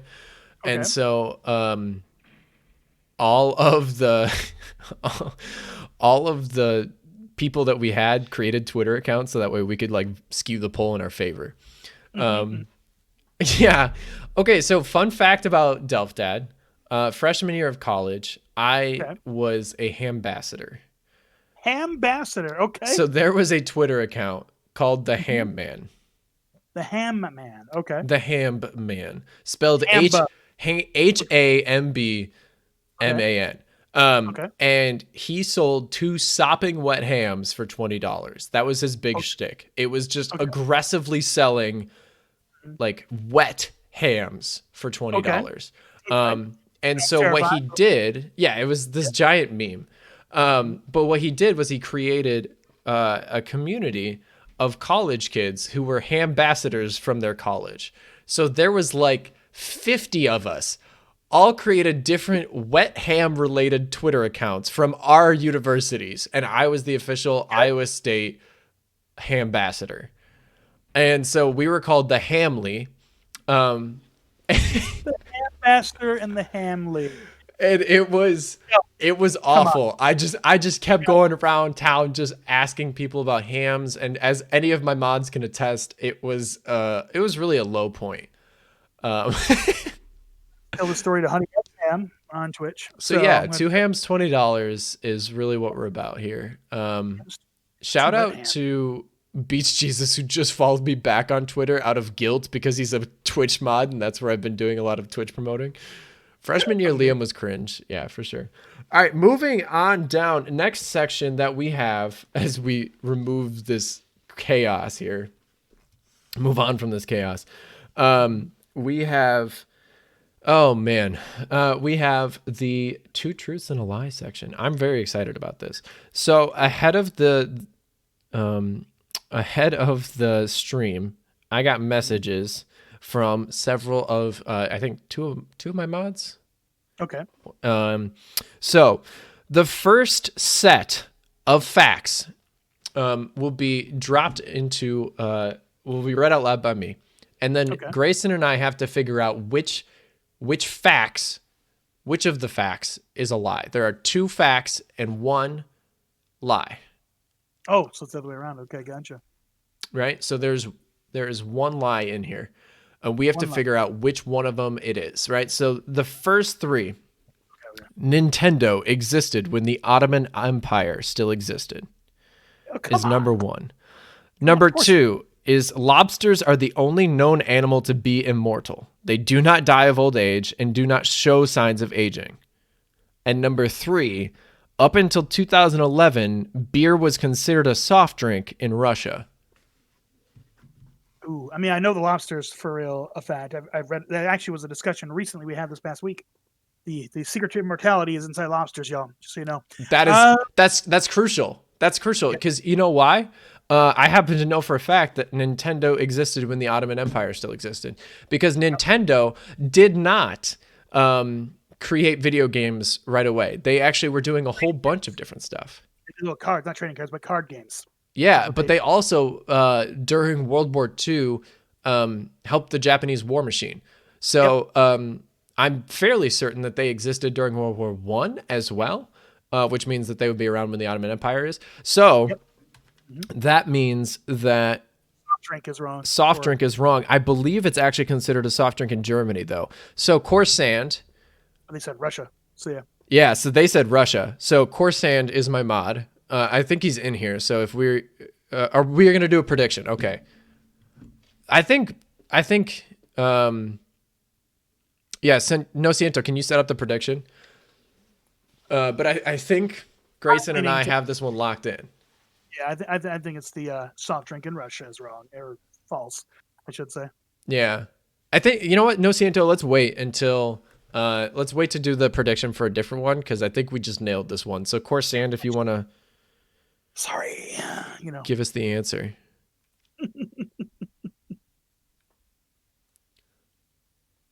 So he sent me this, and I'm very worried now. What? Lobsters are not immortal, Graeyson. They are immortal. They have that immortality. They do. Graeyson.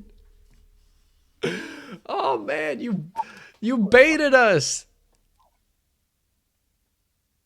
Oh yeah, no. Regenerating them. They produce lots of enzymes. Their cells. Explanation, please. Animals that can live forever. Yes, youthful DNA indefinitely. Lobsters don't age because they produce lots of cells. Apparently they are much more likely to die when molting shells when they're older. So they it's don't like just die from old age, though. They die from the process. Oh, that's such a technicality. Apparently jellyfish are immortal. Jellyfish might be too. They are the only. Okay, he said that they are the only animal. Okay, so all right, got us on a technicality. All right. Got us on a technicality. All right, so the next 3 sets. So we have in Ireland. Fact number 1 for this set is in Ireland, same-sex relations between men is allowed, but is illegal between 2 women. That's a good one. I don't know. In the U.S., ransom payments to kidnappers are tax deductible. What the fuck? It might be actually. There's some really old laws in the books that that Oh sounds like maybe it no. might be a thing. But yeah, that's Oh no. one of the Number last. Yeah. you're good, Corset. It's fine. I know you didn't mean for it to be a technicality. Number 3 is the most expensive imaginary piece of art was sold for $10,000. Okay. Imaginary piece of art, as in Oh like just man. fake, or okay, that's interesting. Well, let's get the prediction up before we start discussing it too much, like we did last time. Yeah, it's true. No Ciento, can you do a prediction right now, or do you need me to do it? It'll take me a second to actually get this set up if you need me to do it. Let's see if I can do this. Prediction or poll? It's a prediction, so you can bet channel points. Bet channel points. Okay, gotcha. Yep. You can only do a binary prediction. Yeah, like with 2, I think. It's either yes or no. Or that's what I was thinking. You might be talking about poll because you do a poll for. All right. Make the prediction this. Make the prediction. Does delftdad and Graeyson get it correct? Yeah. Do we get it correct? Make that the prediction. Do we get it correct? Does at least one of us get it correct? Yep. Because we are at a disadvantage here. The odds are against us. So make it at least. Does at least one of them get it correct? We don't have a poll set up, unfortunately. Do they get it right? All right. So for those who don't know how predictions work, you can take your you can click the thing at the top, and then you can either bet 10 or you can do a custom amount beneath that, and you can put in whatever you want. And it's like gambling, y'all. You may get some channel points, however, you may not. So and you can get some great channel points redemptions here. You can make me work out. You can do sound alerts. Let's see. I'm trying to go through the other ones. You can redeem a delftdad fun fact. You can make me do shots if you get enough of them. I would like to point out that the shots is maximum 2 per stream. So do not think that you're going to make me die. All right. So they have the poll up now. So I think we can start discussing. All right. So same sex is legal for men in Ireland, you said? But not women.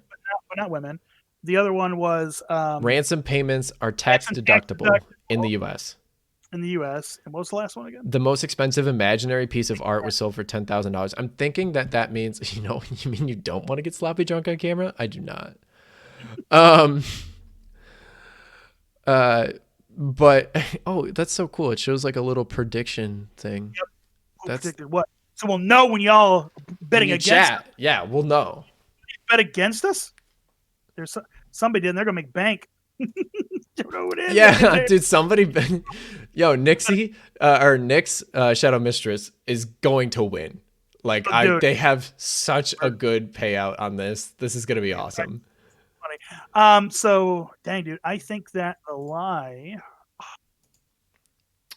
I'm not. I think it's maybe a technicality, and maybe the imaginary piece of art went for a different amount than $10,000. No, so I know for a fact that the person who sent this in, Corsand, watches the show that came up with this, and he's not a fan of technicalities. The last one was a little bit of a technicality, which is unfortunate. But I don't think that he would do it to us again. I'm thinking it's the ransom payments. The U.S. has some weird laws, but I can't. I don't think they're that cool. I had to pay to get my family back. They're gonna let me deduct on my taxes because then otherwise people may stage. Yeah. So I think you're right. I think it's the tax deductible is probably the one. Thank you so much, Bowix. Then Oob. I know it's Gabe. Thank you so much for the subscription to Prime. Really appreciate you. 2 months now. And you guys can use that anywhere. So it means a lot that you use it here. So really appreciate you, man. However, back to the discussion. I'm leaning that it's the U.S. ransom payments, but I'm wondering if, that imaginary piece of art is tempting. Mm-hmm. Like, what defines imaginary piece of art? Yeah, true too. Like, somebody bought art that didn't exist at all. Like they thought existed, or like... Is it in a video game? Oh, as in not tangible. So it could be digital. It could be digital. which actually that's becoming more of a thing now too with this There are new. thought arts, DEDs. Dang, Deds needs to educate us apparently. Digital doesn't count. Oh, so it's oh. How the what the F? This What the seems like a hell? David Blaine situation. I know, yeah. Mm-hmm. Oh my god. I don't know, man. That's I'm insane. leaning towards the tax deductibleness though myself still, because of the way the United States government works and the IRS works. I think you're right, Yeah. because sure they have a lot of things out there that unless it's because rich people get their people kidnapped more often and they're just catering to the rich tax deductibles. Yeah. Thanks, Deds, for making that change, by the way. Yeah, it's you know what? I'm locking in. I'm going with the tax payments. I'll do it too. All right. Well, I'm gonna reveal the answer here. All right. Damn it. There's no such law in Ireland. Oh no! Of course, Stan, can you give us any extra background that you might have found on the tax law? They are 100% deductible. Man. What the hell? Oh my god. The second reason that they did it, because some rich people got really upset. So hey, Nix, congratulations on your payout. How much did you get paid? Yeah, dude, that's I think they got like a 1.2K. Dang it. Congratulations on your channel points. That is incredible. Oh my god. She just boosted that shit. Look at that. Yep, all right, so she had no faith, but that's amazing. The piece of art is called Fresh Air. Oh my god. Is it literally just like fresh air? Like they just like they're like go outside? Yeah, go outside after the 10 grand. That's the piece of art. There you go. Yep. It's literally the idea that they can take fresh air anywhere. I hate that. Okay, all right. Well, just give me the 10 grand. I'll put it to better use. Congratulations to the person who managed to do that. Wow. Like, anyway. Yeah.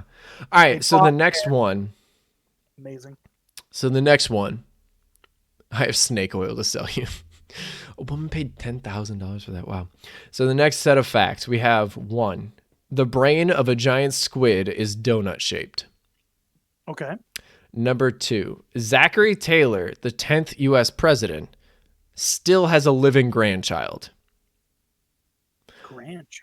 Interesting. Okay. And then number 3, cornflakes were created by Dr. Kellogg as an anti-masturbation breakfast. Oh no. Wow. Okay. I believe it. All right. Okay. We got. Please no spoilers if you happen to know the answer for sure, or if you're doing Google searching. Yeah, Corsair is mad because he's a mod, so he can't actually bet channel points. I happen to know for a fact that Zachary Taylor does have a living grandchild. I know that one. Okay, so that's something that we can check that one off the list. And I would believe that the octopus or squids or what squid or octopus, but I believe it's a donut. Mina, no. They have the opposite effect. Oh my! It's so funny. So funny. That's what Mina said right after Dead's like cornflakes is legit. Yeah. Oops. Apparently, Dead's is horny for cornflakes. So apparently cornflakes makes you H word. You've been outed. Dead's. Yeah. Cornflakes, fascination is catching up to you on the internet. We're sorry. Yeah. King shaming is my kink, so that's just what it is. So I'm here to kink shame. Cornflakes. Yeah, just big old bowl of cornflakes. All I can think of right now is that scene from Family Guy where he's testing out the CPAP and he's like trying to just stick like fruit, like berries in under his CPAP in a mattress store. Oh my god. Damn it. Thank you so much, Nix, for the sub. Welcome in. You are now an official Delft disciple. This is typically my follow question, but what is the color that describes you best? Why don't you answer that right now? You're gonna say something, Graeyson? Oh no, I was just saying, the same thing you were saying to Nix, besides the color part. Yeah, it makes sense. All right, so I personally think. Oh man! So you said you think that the brain of a giant squid is actually donut shaped? Yeah, that sounds familiar, but I don't know if it's octopuses or squids though. Oh, It could be octopuses though. That's the thing I'm not entirely because I sure about. actually I do kind of lean towards thinking that cornflakes is the truth. I this is based off of solely speculation. Yep, and it's from an age and generation where that would make sense as to a marketing ploy that would get them Yeah, but I sales. seem to recall hearing that sometime. Yeah, Goff says octopuses. Um, I think it's octopi. octopi. Yes, yeah, Okay. or just octopus. I'm locking in the brain of a giant squid is I the lie. You think so? Yeah, you can feel free to disagree with me, octopeople. No, I think I'm gonna go with you too because I think it's a different like sea creature that has it like a donut. I think Okay. I'm just confused. Yep. All right. So, answer Octosapiens. 2 is false. Zachary Taylor doesn't have a What? living You told me. grandchild? I trusted you, Del. I baited us. I know for a fact. This is good. So let's talk about the others. Oh my god. Oh my god. Okay, so the brain of a giant squid is donut shaped so that the esophagus can extend through the middle. Oh man. So that is incredible. God damn it, my points. Yo, Beach Jesus got the big payout. And Rudyville. And Rudyville? Mm-hmm. Yep. His grandson died in September? Are you kidding me? That's why you were for sure, because it was just recent. No. Oh, no. No. Guess that teaches us for not keeping up with recent events. Oh right, my God. Zach Taylor was president in like 1830. I actually think that that date is roughly correct, but oh, I knew he had like a long line, and then there's a link to an actual website explaining about how Kellogg's Corn Flakes was actually invented as an anti-masturbation breakfast. Yep. Nice. He apparently developed it in a sanitarium, which is like a mental hospital, but like not a hospital at all. It's more of like a mental torture facility, but you know. Yep. Mm-hmm. So he was a bit uncomfortable about sex. He believed that sex was detrimental to physical, emotional, and spiritual well-being. He personally abstained from it and never had sex with his wife.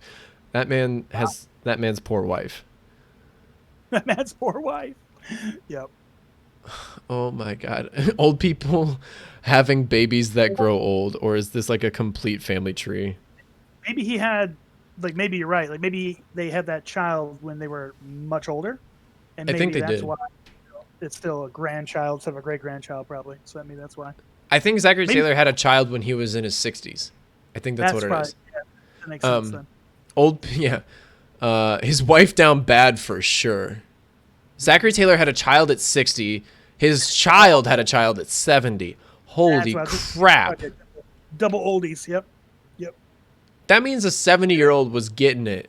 Meanwhile, Kellogg's wife was not getting it her entire life. Poor woman. Let me look something up here. That's awful. This is a public service announcement. Have sex with your wives.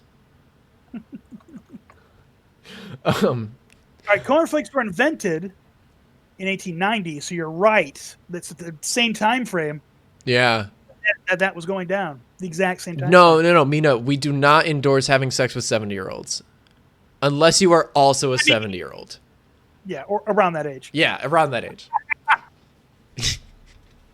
Age is not just a number. Inherit the money. Go. Oh no, Goff. Oh no. No, Coruscant. Apparently, it's got to be money. It turns out I am. No, Mina. What if they're hot and come on to me? No, they have to be rich and come on to you. Hot and rich. Hot and rich. Dude, if you can find a hot 70-year-old, honestly, just props to that 70-year-old. That's all I got to say. Looking at you, Jeff Goldblum. Dude, Looking at you.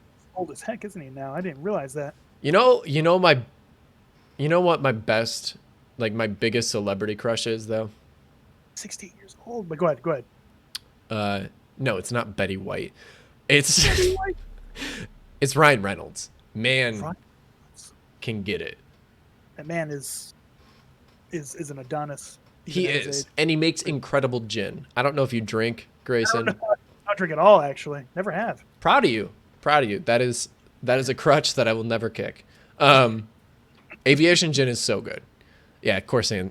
75 Helen Mirren. Oh, I gotta look up a picture of Helen Mirren now.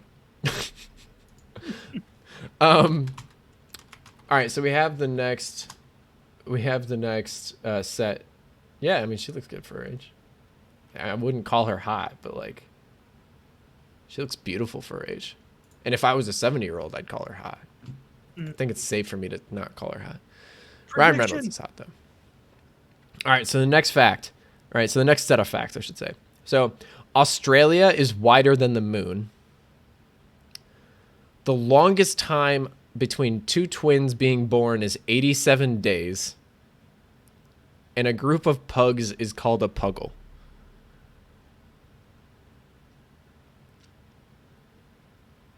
Sort of want to say the lie is Australia, though, because I could have swore I heard about something where a twin was born and the other twin like was still left inside. Yeah. They didn't realize. And I forgot. I think I've heard this somewhere where like literally she had to go back into labor and the other twin got born. So yeah, I just don't. And again, this is not for somebody that does technicalities, right? Because it could be different than 87 days. But I don't think. I'm hoping it's not just the number of days. I don't think it is. But I think I'm leaning Australia too. I'm not gonna lie, because I mean, I'm fairly certain the moon is about 1/16 the size of Earth, and Australia is not 1/16 the size of Earth. Yeah. So now it is, when I say 1/16 the size of Earth, you do have to do a little bit of a radius calculation. And what does it mean by wider? You know, is wide radius? Like, because the like you can measure Australia as a piece of land, but like the moon, wouldn't you have to measure the entire moon? Because the moon doesn't have a section. You know what I'm saying? As far It's as the circumference, or not the circumference, but like the diameter of the moon. Yeah. So if you were to take a picture of the moon and like measure how wide measure at the equator of the moon from one edge of the moon to the other, that's what we're talking about. Mm-hmm. Is Australia wider than that? Okay. And I'm thinking that that's what it is. Group of pugs called a puggle. I'm good to sign off on that. I have no clue if it's actually true. It just sounds right. It should be. Yeah. Yeah. Even if it's not true. Yep. Like, I think it should be changed after the fact, after the stream. I think we should start a petition to make it that way, so that way that is what it is, because that's just objectively the best name for it. Yeah, puggles. I agree. And then the longest time between two twins being born. I'm with you on that, though. I think I have seen that. Mm-hmm. All right, I'm locking in Australia. I'm locking Australia too. Actually, on this locking in Australia. Chat. I hope you guys have gotten your predictions in. Mm-hmm. Oh my God. Graeyson. A group of pugs is called a grumble. A grumble? Why wouldn't they make it a puggle? Oh my God. Who missed the boat on that one? Who? Okay, that's it. I'm doing this right now. I'm Google searching this real quick. Who named a group of pugs? Yo, Rudyville, what's this new message that you just sent me? Should I look at it? Can I look at it now that we've answered? Who? Yes, I answered my question. Yes. Okay, good. Okay.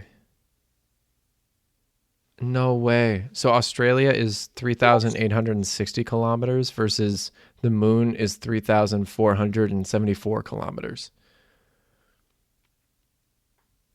Sorry to brag, but hardly anybody's voting for us anymore, so people aren't getting points anymore when they're doubting us.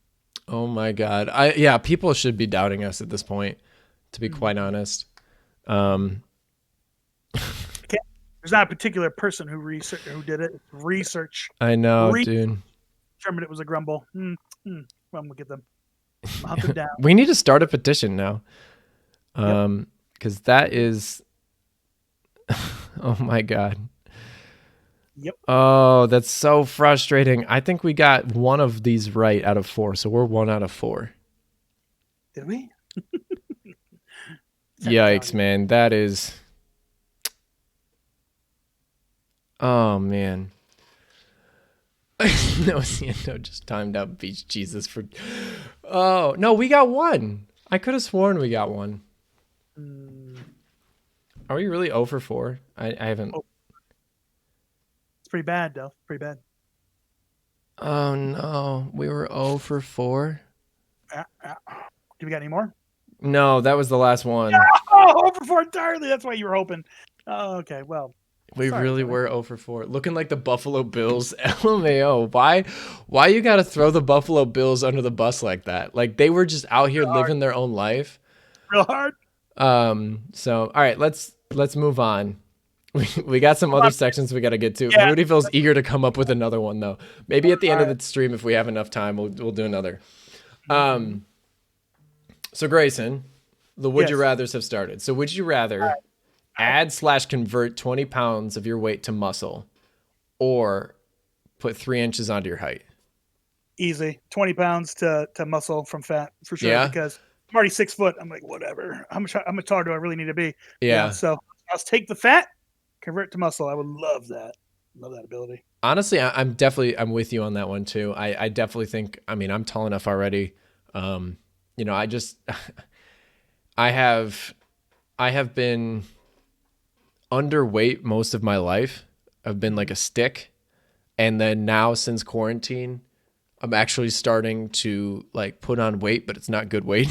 So I'm like, I want to just convert it to muscle, right? Because then it would be good weight. And hopefully this weight that we convert is just 100% stays that way. Because, Yep. who would rather take the height in a real sense? Would you rather be stronger or taller? I don't know. There's definitely people out there who want to be taller. How tall are you? I am 6'5". So Stuff was a job.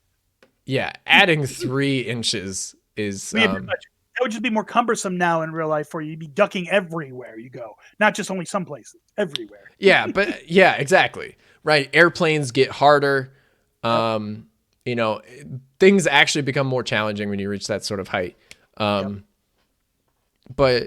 I definitely like converting pounds to muscle is Dead says he's 5'5" and he'd rather take the muscle. Yeah, and I respect that. Like there's definitely depending upon your personality and how you want to walk and how you want to look, like this question can go either way. For sure. I just think that having the extra muscle is a little bit easier. 20 pounds of muscle isn't much, but why is conversion thing I'm going for? Like getting rid of the 20 pounds of fat with it. Whoop. Yeah, that's huge. That's huge. Right. Although there's not a 1-to-1 return, unfortunately, because muscle weighs more. So you gotta stuff. Why is chat going off about gorillas being bulletproof? Like, we already had PETA in here for the Lions. We don't need another PETA incident, man. Sure, there is a gorilla that can be shot with a certain type of bullet. I'm just saying. I'm sure if you get the right bullet, you can kill a gorilla with it. Oh my god! No, I think what they're saying is if you used a gorilla as a body shield, would you survive? Oh, what did I say? Oh, well, yeah. Just that's pretty thick. That's a thick mammal. I'm saying that's a same way you could use a human as a body shield. Am I right? Yeah. I think gorillas are bulletproof. That's the true answer. All right. Moving on. Next, would you rather? So, would you rather know everything that would happen in the next 5 minutes, or be able to read everyone's mind or anyone's mind once an hour? I want to do the mind reading because, in all honesty, like even if you know what's about to happen, there's a lot of situations where you can't do anything about it. Depending on what your own capabilities are. But being able to read somebody's mind once an hour, I could pick somebody and get their true, especially in the job I'm in. Amazing being able to read somebody's mind. Yeah. The best thing ever, Once an hour though, so use it on your clients wisely. Every meeting I have, there you go. My meetings are spread out 2 hours apart anyway each. So there we go. There we go. Every single client. Easy claps, baby. Easy claps. Done. But yeah, and knowing what people truly think, is a huge. It'd be almost a violation of their privacy, but who's going to know besides me? But then I'd be able to really know, if somebody's putting up a facade or not too. Yeah, I actually I want to lean towards that, but I just thinking to myself, looks like they made a Nick Cage movie about the 5 minutes. thing. That's incredible. I'm trying to think to myself, oh man, how many lives do you think I could save? Like how many Yep. times am I going to be 5 minutes from somebody dying? Yep.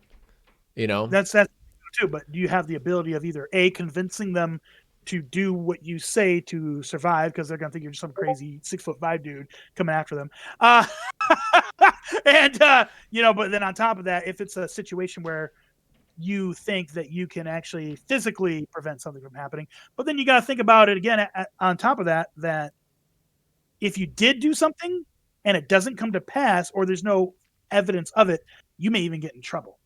You got to think about that Mm, too. You could go to jail. You could be seen as somebody assaulting somebody because you were mm. out of the way of something, right, or Okay, I whatever. see your point. So there's a lot to it that you got to think beyond it. That Yeah. would potentially be you. And how often can you use the 5 minute thing anyway? It's It didn't you say just happen to know what happened in the next 5 minutes 100% of the time. all the time. Okay. So I And I guess get my point is just like though, like how many times are you going to be 5 minutes from somebody walking in front of a car? How many times are you going to be 5 minutes from someone being in the wrong spot at the wrong time where they end up dying because of it, or end up, not even dying, but like just in a difficult spot, right? Mhm. Oh, actually, Rudyville brings up a good point. It's an easy win on horse racing, It is for sure. right? You can do hella prop bets. Have you heard of a phone? Phone? But like I guess my point is you just know everything around you, what's going to happen in 5 minutes, right? You don't know everything globally. True. But I definitely think that betting, right? You got to be at the casino. You're a blackjack god.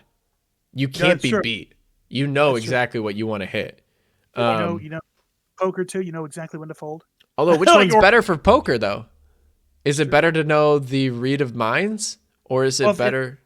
I think 5 minutes, because you can only read one person's mind an hour. Yeah, If okay, you're in a that's true. one-on-one, it's more of like more of like you got to know everything that's going to go happen in the next 5 minutes.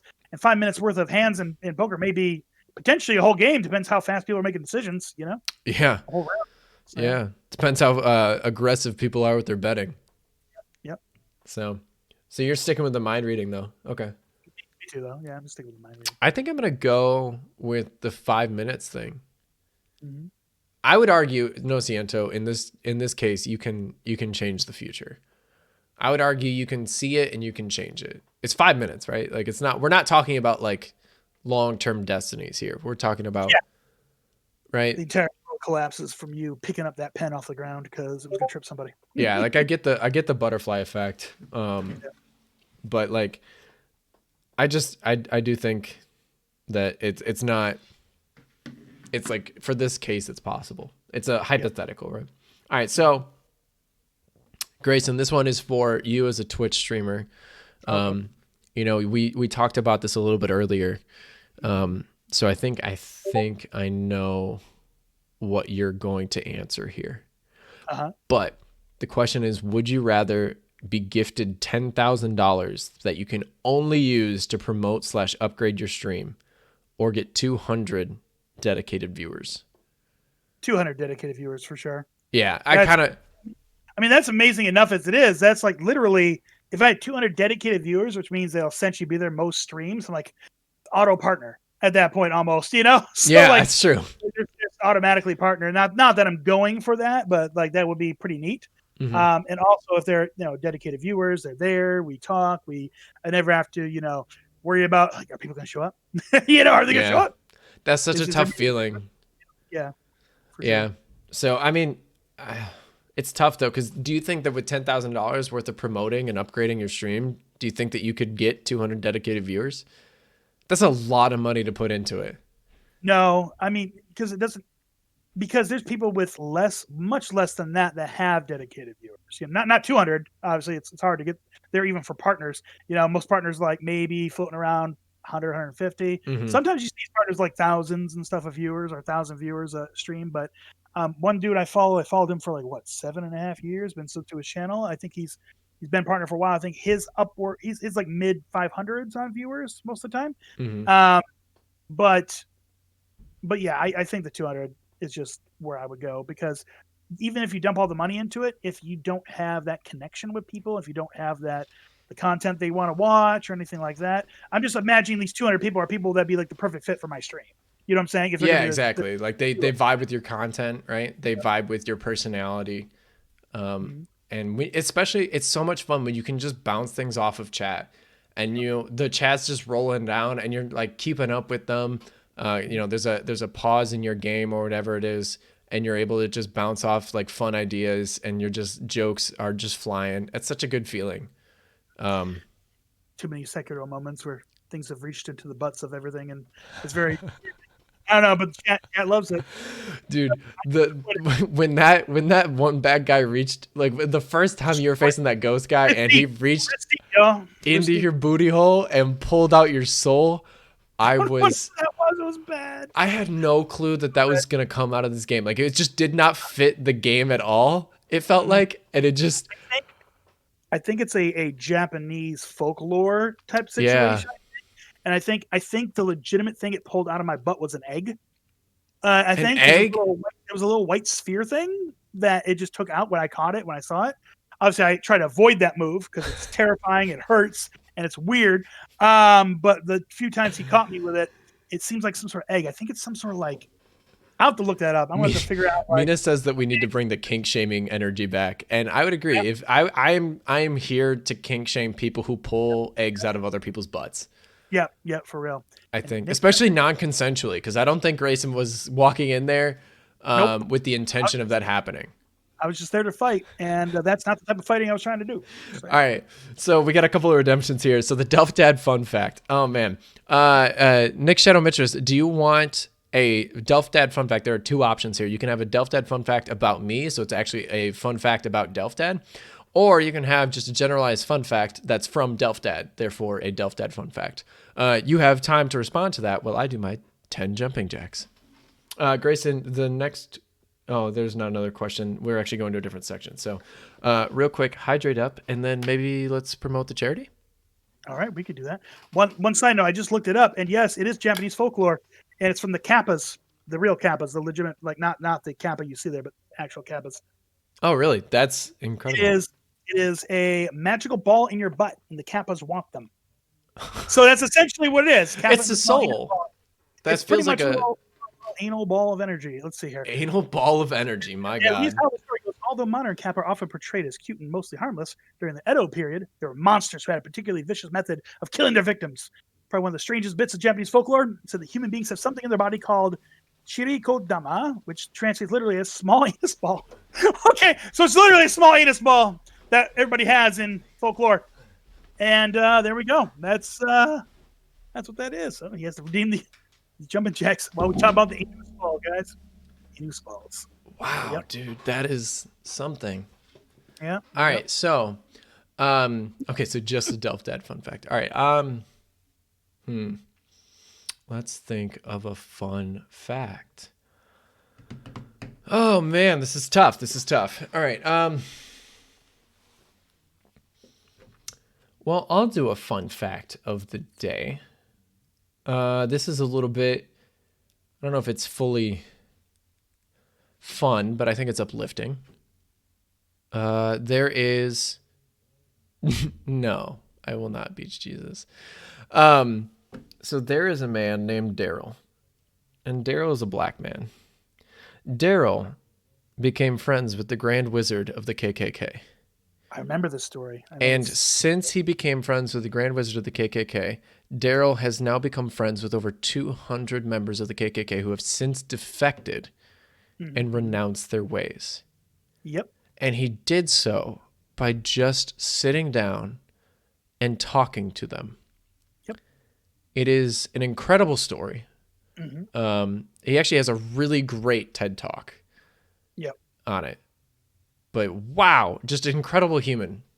And this is not to say that,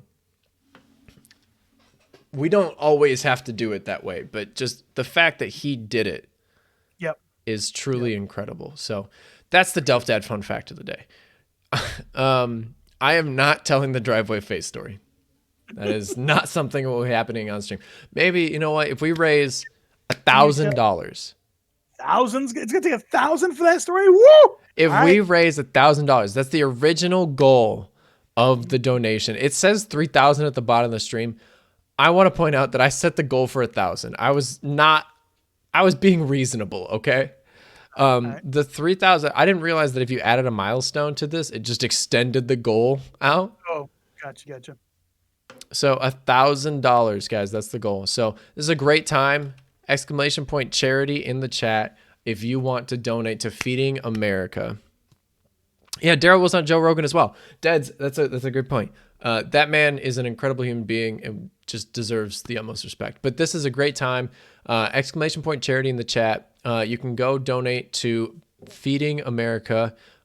They do an excellent job. 1 in 9 people in America struggle with hunger every single day. That is an incredible statistic. 1 in 9. 11% of the U.S. population. That's it's crazy. 1 in 17 or 7 or no, I'm sorry, I messed up the statistics. 17 million children since the start of the pandemic has struggled with hunger. So this is just one way that we can help give back to our communities. It is just one way that we can help to mitigate those statistics. And it's a really awesome charity. I looked them up beforehand, did some research on them. They give about 95% of the money that they raise to the actual cause itself. So that's the ratio. So that's a really good charity. Corsan, thank you so much for stopping in. Really appreciate it. Have a good night, man. So it is an excellent charity, and please think about donating if you have the money. So hello, Kyla. Kyla, how you doing? Welcome into the stream. All right, Grayson. Moving on to our last and final section here before we get to chat questions. Right. We have thought-provoking questions. And this is going to get deep here, folks. We're going to talk about some deep. Existential shit right here. Not deep voice, man. Deep, but deep. Oh, it's going to be deep voice, man. Okay. Where's my daddy? Where's my daddy redemption that Loop has? Where she gets the deep voice thing. They're a daddy. Oh, that's incredible. Daddy delftdad. Given that your brain is made up of atoms and molecules that follow certain laws of physics, doesn't that mean that if you had a big enough computer, you could predict everybody's actions? Right? Because if you think about, you think about the laws of physics, right? If I push on an object, it will react in the same way every single time. Okay. So if you break that down to a microscopic level, those atoms will react the same way to the same set of stimuli every single time. Okay. So then theoretically, if you were able to follow somebody from the very beginning of their life and have a computer take in all of the same experiences that they took in, you would be able to accurately predict their outcome in any situation. And essentially what I'm saying is that there's no free will. That humans are actually just super advanced computers that will react in a guaranteed way to any set of stimuli. I just got to lean towards there's still free will because the fact that there's too much other things that influence you, I guess you could say. Besides like stimulus, I guess you could say, right? There's other things that, I mean, I guess you could argue that everything's a stimulus in a sense, everything like pushes on you in one way or another. But like decisions, like, otherwise, why make a decision to, save a bunch of people, right? Like, was that predetermined, or was that something that you just decided to do because you do have that free will, right? That's where you get that sort of Skippy, that sort of not Skippy, that sort of churny waters there, I guess you could say, about if it's really free will, what is the thing that, if there's no free will, what is the thing that pushes people to not help other people out? What I'm saying? What is that stimulus versus the stimulus of people, that are helping people out in a sense, right? The altruism versus that, the greed or self, importance or whatever, conceit, I guess you could say. Mhm. Um, so like, you got these group of people over here. How are they being stimulated different than this other person over here? They're doing completely opposite things, right? Mhm. And and like you have random chance, chaos theory. So Rudy with random chance there. Yeah, and with things like weather related stuff, right? Just as an example that you don't really have necessary direct control over, but things may get decided for you in that regard. That from something that doesn't even have that really doesn't have free will. It's just a mechanism of our life, I guess you could Mhm. call it.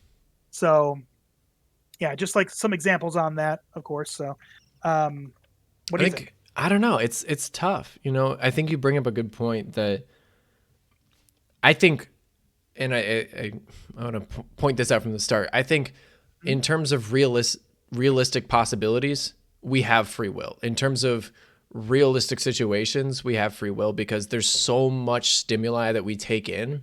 Like you think mhm, about every single thing that you see, hear, do, like touch, everything that you interact with. mhm, Think about how many different interactions you're having every single second. That it's an mhm. infinitely high number of interactions, and you would never realistically be able to plot that and build a computer that could actually match that.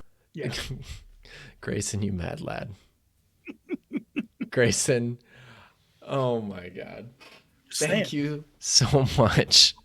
God, I had to put one more book on there to beat Kyla. Well, I'll do it later. Grayson. Oh my God. Thank you so much for the $150. Holy crap. That's free will exists. Free will exists. There you go. That's Oh, I love it. I didn't even see that. Oh my God. Thank you so much, man. Exhibit A. Exhibit A. Exhibit A. I love it. But I think if you were to create an infinitely powerful computer, Mhm, I personally think that you would be able to determine everybody's um I think you'd be able to determine everybody's choices in every single situation.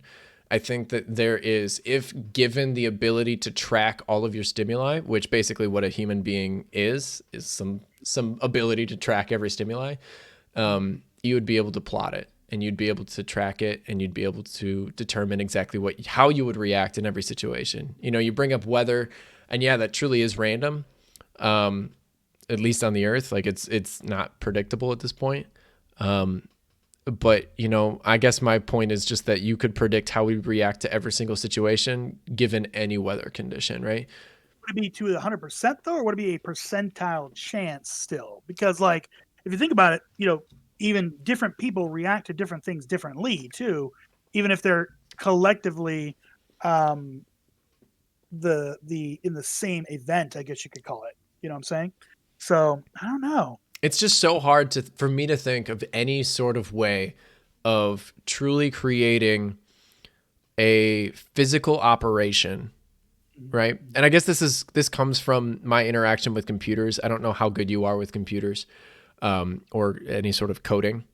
mhm, But when you go through the actual process of coding something, you are basically in a small sense creating a small mind, mhm, right? And there's always a given outcome no matter what you give a code, right? There's mhm, always, if you put in X, you get Y. mhm, mhm, And I don't think that there's any physical way to truly give something random and sort mhm, of give a choice to the computer. mhm. And I think that there's no physical way for that to happen in our brains either. I mean, there's some super AI out there that Elon Musk is afraid of. So I mean, Yeah, exactly. You super know, self-teaching, maybe I don't know. I don't know. Maybe yeah. AI can well. Well, is AI truly free will? I guess that's the next question. Super AI is the crazy part. When I looked into that, man, Yeah. it was like literally reaching out and teaching itself something like it's like I guess it got programmed to the point where to be self-sufficient, here's the tools. Like they were given the tools to be able to, and then they choose their own path. I guess you could say. I don't know. It's sort of creepy. That's why you don't want to have them to have access to the open internet.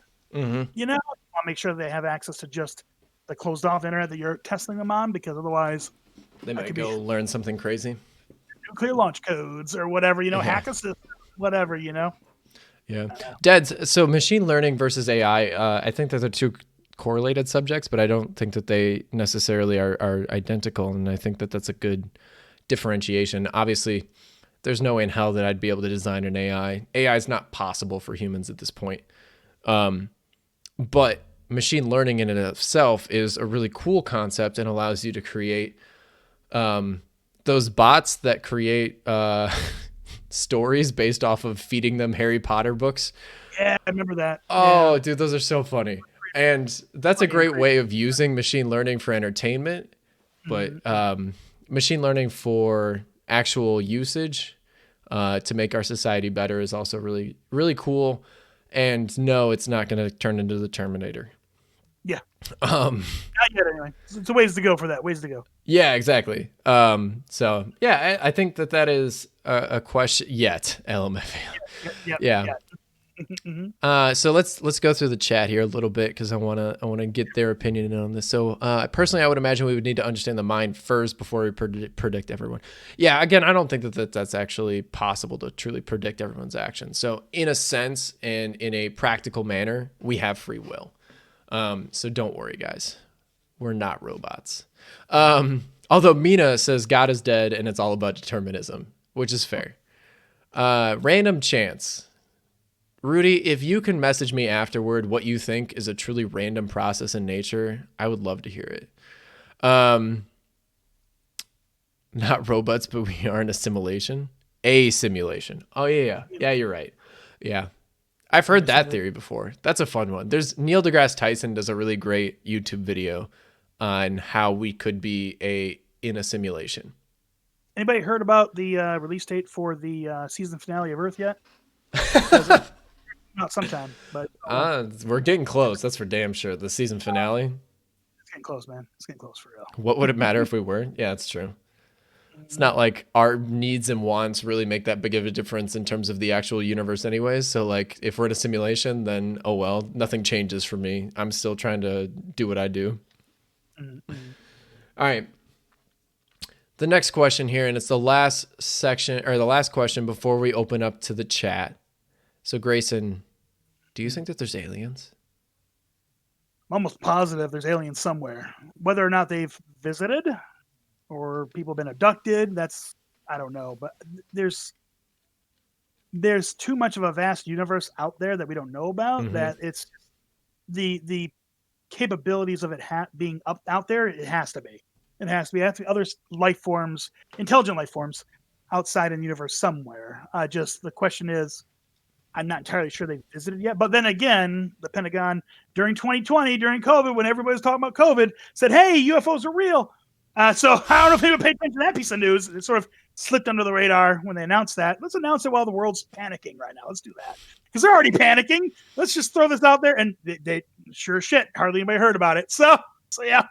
So it's just they don't know what these UFOs are from. They aren't calling them aliens per se, but there's definitely been spotted some unidentified flying objects that the Pentagon can't explain. Yeah. Well, I mean, those. So yeah. I think it's a key determination to make that unidentified flying objects are unidentified. So therefore, they cannot be aliens. Yeah. Or at least we don't know that they're aliens, right? Because then they would be identified. Correct. Exactly. Then they'd be the IFO. See, I personally, I agree with you. I don't think that it's possible, given how vast our universe is, that we are alone in the universe. However, the chances of that alien life being so advanced, exactly, that it could make it to us, because I'm 100% certain that there's no advanced alien life. Well, no, I'm 99% certain. I can't say 100%. I'm 99% certain that there's no alien life in our solar system, right? Yeah. On our 9 or 8 planets, depending on where you stand on Pluto, there's no advanced alien life civilization. So, correct, right, and hanging out on the moon on the other side. Yeah, let's. Wait, Let's play a prank on them again, guys. Let's go. Woo! It's a prank, guys. It's a prank. It's a prank, guys. It's a prank. So, and then the next closest solar system is like light years away, right? So now you're talking about you'd have to have at least one generation of humans pass on a ship while you make it there, and that's traveling at speeds that we can't get to right now. Yep. So, you know, it's like, can we really expect the aliens to have gotten to us or ever get to us? I don't know. Wormholes. See, the problem with with wormholes is that wormholes actually they cause such a dense gravitational field at the center that if you tried to go into one, yes, your matter would technically go through it, but you would be crushed. Like anything in there would be crushed instantly. So then it would just be spit out the opposite end as like just a clump of neutron star material. And so it's like, well, yes, we got through, but we died in the process. Oh, yeah. Yep, that's right. At least it's postulated. Yeah. Let's see. Have you guys heard of Stephen Greer? He's the most prominent among the alien community. He's worked with each president since like the 80s or so. Yeah. The only thing being crushed are my dreams. Poor. So bad. Sorry. We're sorry. Ooh. This is a stream of dream crushing, everybody. That's what we do. Yeah. That's our whole point. But we're really also trying to feed people. You can't feed people with dreams, okay? Exactly. You can't do it. Delftdad feeds his people, not fake dreams, you know? That's right. We don't really have proof of Well, I mean, wormholes, I think we have a pretty good idea that wormholes exist. So it's just a matter of, can you get to them? Kardashev scale, is that the scale of civilizations bones? So is that like tier 1, tier 2, and tier 3 civilizations, basically how advanced they are? I think we're like the lowest tier right now. We're not like, I think the scales are like planetary colonization, solar system colonization, and then galaxy colonization. Those are like the 3 scales of civilization. And then we're obviously at the lowest tier of just planetary. So we don't have interplanetary travel yet. Yeah, okay. Yeah, that's an interesting concept too. I wonder if there's any hyper advanced civilizations, maybe in galaxies that are far, far away, you know, a la Star Wars. Mm-hmm. What if Star Wars was correct? What if it was? Like, what if it was exactly accurate? Like, there's another galaxy far, far away in a really long ass time ago, where Anakin Skywalker, you know, just comes in, and I think I have there's a sound clip redemption though. Hold up. You want to know? George Lucas was the last Jedi, and he fled to our planet. Dude. So there you go. And he is telling his history as fiction. Let's just jam to some Cantina Band real quick. Just do it. I love this song. It's so good. Like, why did they have to come up with such a jam? If that's true, then the Force is real. Yeah, but what if we're not Force sensitive? Yeah, maybe our whole planet's just a bunch of not Force sensitive, and we're just a bunch of noobs. We're a bunch of noobs, and and maybe he just tricked us into all liking Star Wars for the most part, you know. So who knows? The thing that's the most terrifying for me that's on this planet right now, if you really think about it, is the Hadron Collider over in Europe. If you really think about it, it's meant to make little black holes, bro, on Earth. What? Imagine if who screws that up? You know, like, oh, there you go, end of the planet. There we go. You know, just got crushed. That would be. I'm just thinking about that. It just always freaks me out. I gotta forget it occasionally to sleep at night. But yeah, let me put your mind at ease real quick. Yeah, let's go. Any black hole smaller than the size of a small car, is a finite black hole. Okay, good. So it will collapse in on itself and run out of energy, regardless of how much matter it's fed. So now, what happens if you exceed that, though? Let's say you do a semi-truck black hole. Yeah. We don't know for sure. We don't know what size exactly it is. That it's like, I don't think hopefully nobody wants to try on that collider. Yeah, exactly. Well, the collider itself creates like microscopic black holes. So you're talking about like the size of atoms, right? Yeah. Um, And it's the biggest machine in the world, and it makes that. You know what I'm saying? So like, it's exactly. like, We got yeah. you can rest easy, Grayson. Don't worry. Here, I got some trivia for you. What? In what I got some trivia for you real quick. I want to just test you out. Do you watch anime at all? No, Oh, you failed literally then. none. Chat. I know some of you watch anime. I know some of you guys can't do it. Get your weebs out here. Come on. The people who run the Hadron Collider in real life are named CERN, CERN, right? So, in what anime does CERN appear in? Oh. That's my question to you guys. Oh my God, that's a great question. Do you mean like, is that like CERN is a reference to an anime thing, or is it like the anime reference the IRL CERN people? The anime references IRS CERN people, but they Okay. also references them as the antagonists, like the society that's after them, and they're like the bad guys. Oh, So, okay. does anybody know that? Interesting. Not Dead's Gundam. It's not Gundam. Dead's not Gundam. Nope. It's way different genre than Gundam. That's for sure. Bones. This song plays in my head 24/7. Nice. Bones is just sensitive, by the way. Kyla is force sensitive too. Yeah, she used Jedi mind tricks on her husband, so that's pretty impressive. And it is a great anime. It's one of my top animes, I would say. These are not the droids you are looking for. Can you imagine Twitch streaming in as a Jedi in the Star Wars universe? You could just force wipe a whole like conglomeration of people and just like be like, you want to hear it? All right. Anybody else want to take this or no? Yeah, we'll give it like 30 more seconds so that way we can get anybody who might want some spoilers. No Cientos watched quite a bit of. He's one of my mods. Order 66 their ass. Yeah, dude. Low-key, I cried during that movie. No Cientos says he doesn't watch enough anime. Dude, you're the biggest weeb I know, at least like friend-wise. So like I feel like you should get on some more anime, my dude. Mina got it. Good job, Mina. Extra bonus weeb points. Steins Gate.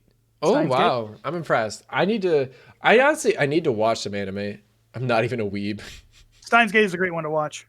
It starts off like, I don't know. It starts off like sort of weird, but then like the characters develop really well. The story is really, you gotta be on top of the story. You gotta pay attention, otherwise you will lose for sure. So, the closest thing to anime I can claim to have watched is Avatar: The Last Airbender, and honestly, just as an animated series, that's one of the greatest TV shows of all time, in my opinion. For sure. Just the story arc that they did was incredible. So as we're kind of just chatting here, I would like to notify chat that this is now the time for you guys to ask any weird hypothetical questions that you guys have been storing up over this. Shut my camera and run away. I'm just kidding. Yeah. So this is now the time to ask us any and all questions that you guys have. This can be weird hypothetical, so I'll give you guys a little bit of a guidance here. The topics were weird hypothetical scenarios, cooking up some questions, so ask us any food-related questions, 2 truths and a lie. I think I have another one of those from Rudyville. Yeah, I do. So if you want to do that, Grayson, we can do another 2 truths and a lie, see if we can redeem ourselves and maybe get one of them. Maybe. We have would you rather questions, and then, of course, thought-provoking, life-questioning existentials. So please drop any and all questions that you have in the chat. Do you want to just start off with that 2 truths and a lie there, Grayson? We can while people get their ideas ready. Yeah. All right, so fact numero uno. The FBI estimates that there are between 75 and 100 active serial killers in the U.S. at any given time. Fact numero dos. NASA once funded a project to attempt communication with dolphins, during which 2 of the dolphins were given acid. That's incredible. I think that's real. I want that to be true. Fact numero 3. The reason you should call a doctor for an erection lasting more than 4 hours is to prevent penile gangrene. Oh my God. Well, I mods, can we get a prediction going? Yeah. Before we start, we'll answer Shadow Mistress's question while I prevent it. Yeah, just let it happen. Just let it happen. Oh God. Let's get that prediction up. I'll start guessing. I think I have an idea. All right, the prediction is up, so we can just go ahead. Mm-hmm. So I think it's a serial killer one because I think it's more. No Because way, dude. because there's something that I read before that the well it's actually I'll take it back because the thing I'm thinking about is a murderer, not a serial killer. So maybe you're right. There's a difference between those because the thing I read was that the average person will walk by a murderer a few times in their entire life. So it's just that you're not the person they're killing at that time. Yeah. Most of the time. But they didn't say serial killer. So actually I'll take that back. Damn. So maybe they're right on that. I want to believe that NASA actually did give dolphins acid. I don't know if you've seen the movie Staring at Goats. I have not. But no, not Staring at Goats. Men Who Stare at Goats. It stars like Jeff Goldblum and like a couple other guys. It is hysterical. Highly recommend it. But it's about a project that the U.S. military funded during the Vietnam War era, I think. And it's all about how these guys were like a psychological unit, and their goal was to figure out a way to blow things up with their minds. Okay. And they literally would take acid and then stare at a goat to try and make it up, like make it blow up. One of the things that they did was they were like, some guy was like, and then I just walked up and I bopped him on the head, and like then he died. And they're like, oh, really? Like right there? And he's like, nah, like 20 years later, I'm from cancer. But like, you never know what it's going to get you. Never know what's going to get you. Yep. Oh my God. It's hysterical. Highly recommend it. So I kind of believe number 2. I do too, actually. I'm thinking penile gangrene. First off. Because it's probably something else. It probably has something to do with heart attack. It's probably not gangrene. It's probably that's what I'm thinking. Something with the blood flow. I don't know what gangrene is, but it sounds like a disease that you would see on the outside. And I don't think it's something that would develop over 4 hours. You know what I'm saying? Yeah. I think it's like an infection, not a... Yeah. MK Ultra was mind control? I don't know what MK Ultra is. I'm not going to lie to you guys. You know what? No, I'm locking in number 3. I think number 1's believable. I think so, too. Okay. Too. So the answer is oh God, I'm trying to click on it, but the answer is so small. Okay. Crap. Answer is number 1. Number 1? Yeah. We suck. I should have still stuck with my original gut and saying, well, why is it because there's more? No, there's severely less. It's like 20. Oh damn. Well, damn, dude, it's like 20 to 40. That's their estimate. Damn. Serial killers, really? That's it? That seems my God. All right, so the dolphin one. So NASA actually did in the 1960s. She communicated with a dolphin named Peter 24 hours a day in a converted house. And it started out like loving animals, but then it just went terribly wrong, and they ended up giving the dolphin acid. No. And that's awful. But then again, pretty predictable. 0 for 5. Yeah, this is a rough go about it. And then it turns out you actually do an unusual complication of priapism in a patient with bladder carcinoma, penile gangrene. Okay. Wow. It apparently, it can be, it's very rare though. Mm-hmm. So there's only previously reported 13 cases in literature that have been documented. At all. Okay, well, that's good. So that is pretty crazy. Mm-hmm. But apparently it started out with a 40-year-old farmer was referred to the unit for persistent, painful penile erection of 4 days. Man, 4 days? Man, I would have gone after the first. Erect for 4 days. How do you even fit in your pants? What's going on? There was no history of a use of an aphrodisiac. Mm-mm. He didn't have any like blood issues. See, that's the thing is we thought it would be a blood issue. Kellogg would never. Oh, nope, what a throwback joke though. That's incredible. All right, so chat had some questions for us. So If you could learn to cook one meal perfectly, what would it be? Grayson, I'll let you start if you have an answer. It's not technically cooking, or is it when you make sushi? I'm not sure. Oh, that's such a good answer, though. I Sushi's would so love to be able to good. make sushi perfect every time. That'd be amazing. Oh, no, dude. Sushi's That's so good. technically considered cooking because there's no real stove involved. It's really just getting the meat and cutting it right and making it right and putting Yeah. it together. Okay, I think my answer is going to be a little bit niche, but I think it's a good one because I think it has such a high peak, but it also has such a low floor. Okay.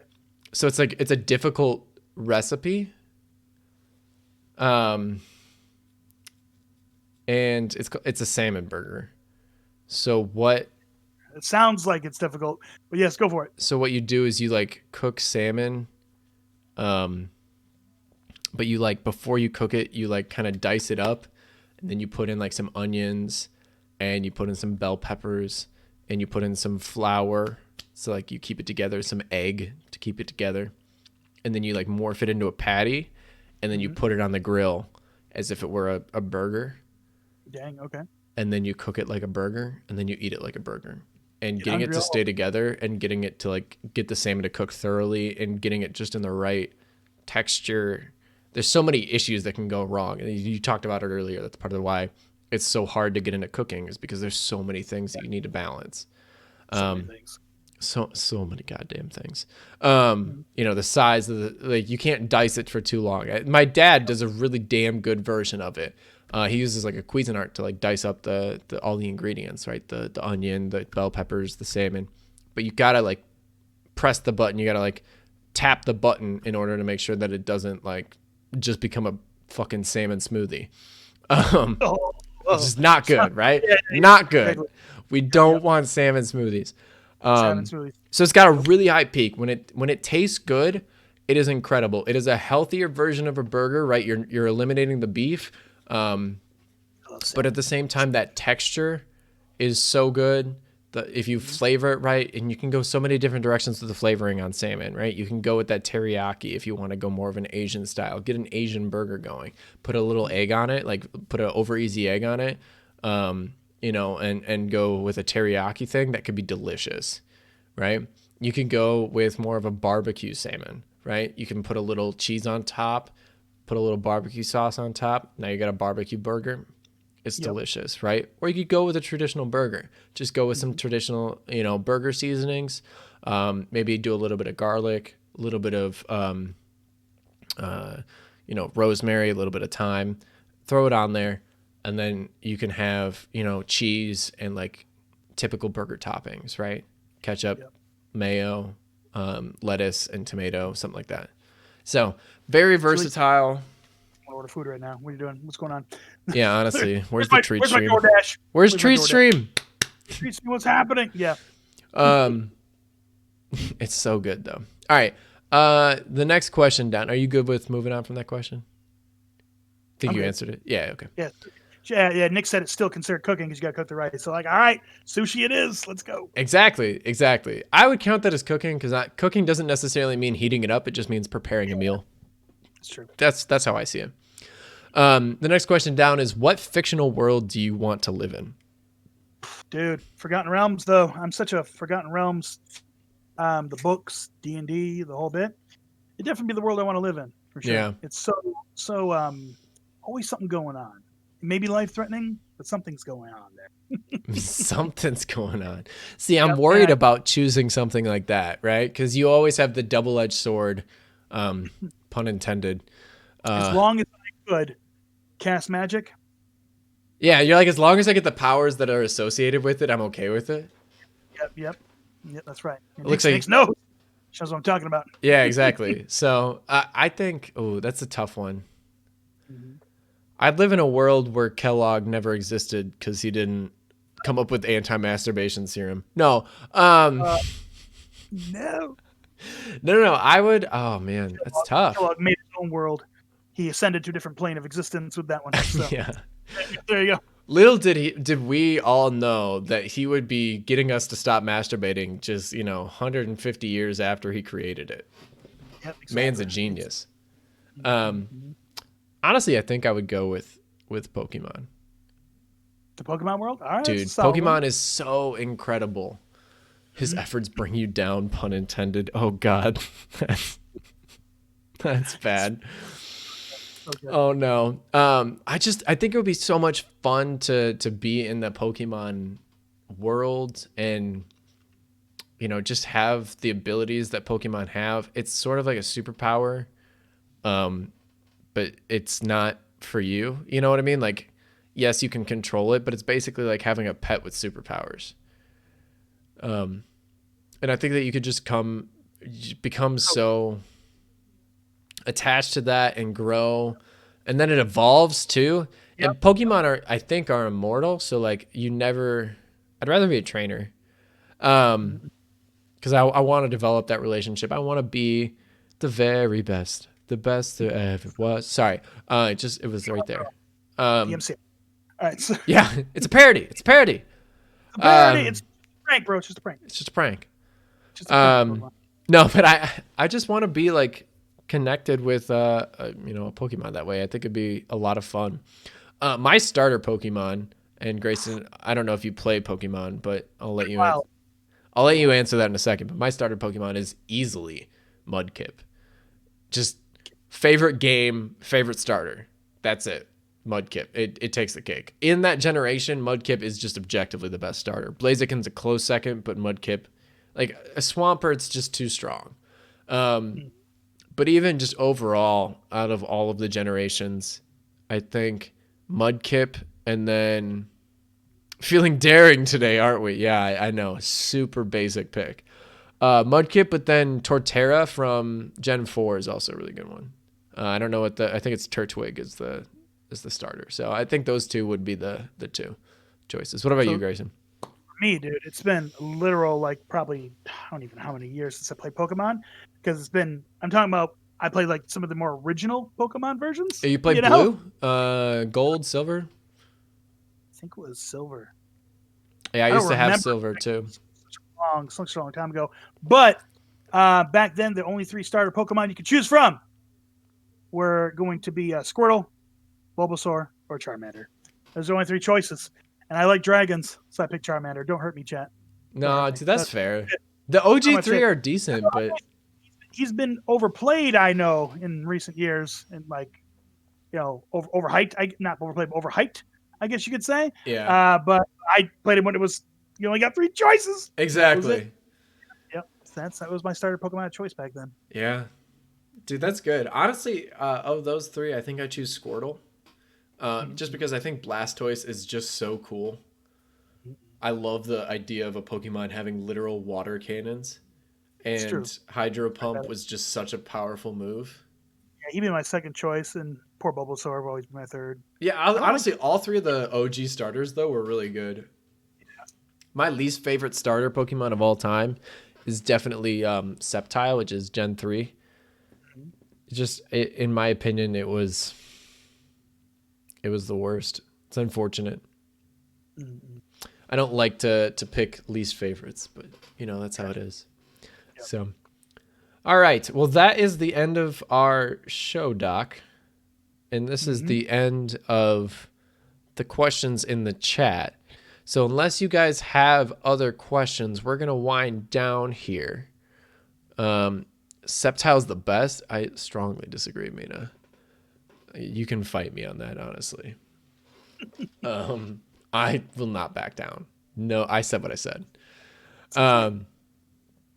But I just really want to right now give a quick shout out to Grayson.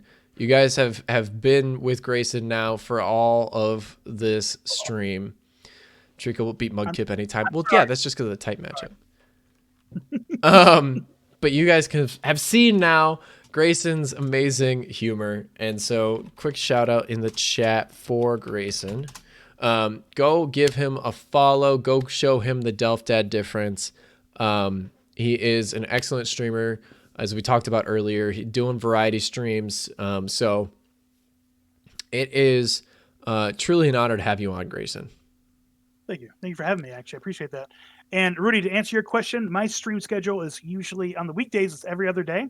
So it's Mondays, Wednesdays, and Fridays, and I do stream on Saturdays. I just got done streaming I'm Pacific time, so I'm a couple hours behind Delft. So my time frames are actually listed in my channel. I have an actual ticker that is accurate, I believe, right now. Mhm. But it's usually 5:30 Pacific every time I do stream until Saturday. Then Saturdays are noon, since I like to have I have a lot of UK friends and in the EU over there as well, and I want to give them a chance to catch my streams. So I usually like to stream a bit earlier in the day that day to give them a chance. Yep. So for those of us in Central Time, he streams 2 p.m. on Saturday as his start time, and then he streams at 7:30 p.m. on Monday, Wednesday, Friday. So go give him go check him out. Go give him a follow. Go give him a view. He's quite a blast. I sit in his streams quite a lot, as you can probably attest, Graeyson. So, yeah, exactly. So it's a lot of fun. We get to cheer him on as he chases down epic bosses and throw poop at me for some reason, but that's fine. It's fine. And then other ones steal the poop from your own booty. So anus egg or anus egg, exactly. We know it's official. It's a Kappa. It's a headless Kappa. I'm sad that the shout out the shout out web browser thing that you showed me is not working right now. It's down. It's down again. Yeah, I tried it out before the stream and it was giving me the error 404 not found. Oh, maybe. Yeah. So unfortunately, I can't show a lovely Graeyson clip, but thank you so much, Graeyson. I really appreciate you coming out. My pleasure. And taking the time, man. This was a lot of fun. So if you ever want to do it again, let me know. I'm down whenever you want to. Just let me know. All right. Well, I'm going to let you go, man. Have a good night. I hope you get some good sleep. It's still fairly early in the night for where you are at. So a little ways to go. Enjoy your weekend, my man. All right. Thank you. Have a good one. All right. So thank you all. Thank you. Make sure you get the hydrate going. We're going to wind down here, do a little bit more just chatting. So thank you all for coming out. Really appreciate you. Again, go shout out or go show Graeyson some love, man. Not only did he make a very generous donation tonight, but he also is just a genuinely awesome human being and deserves all of the love and support that we can give him.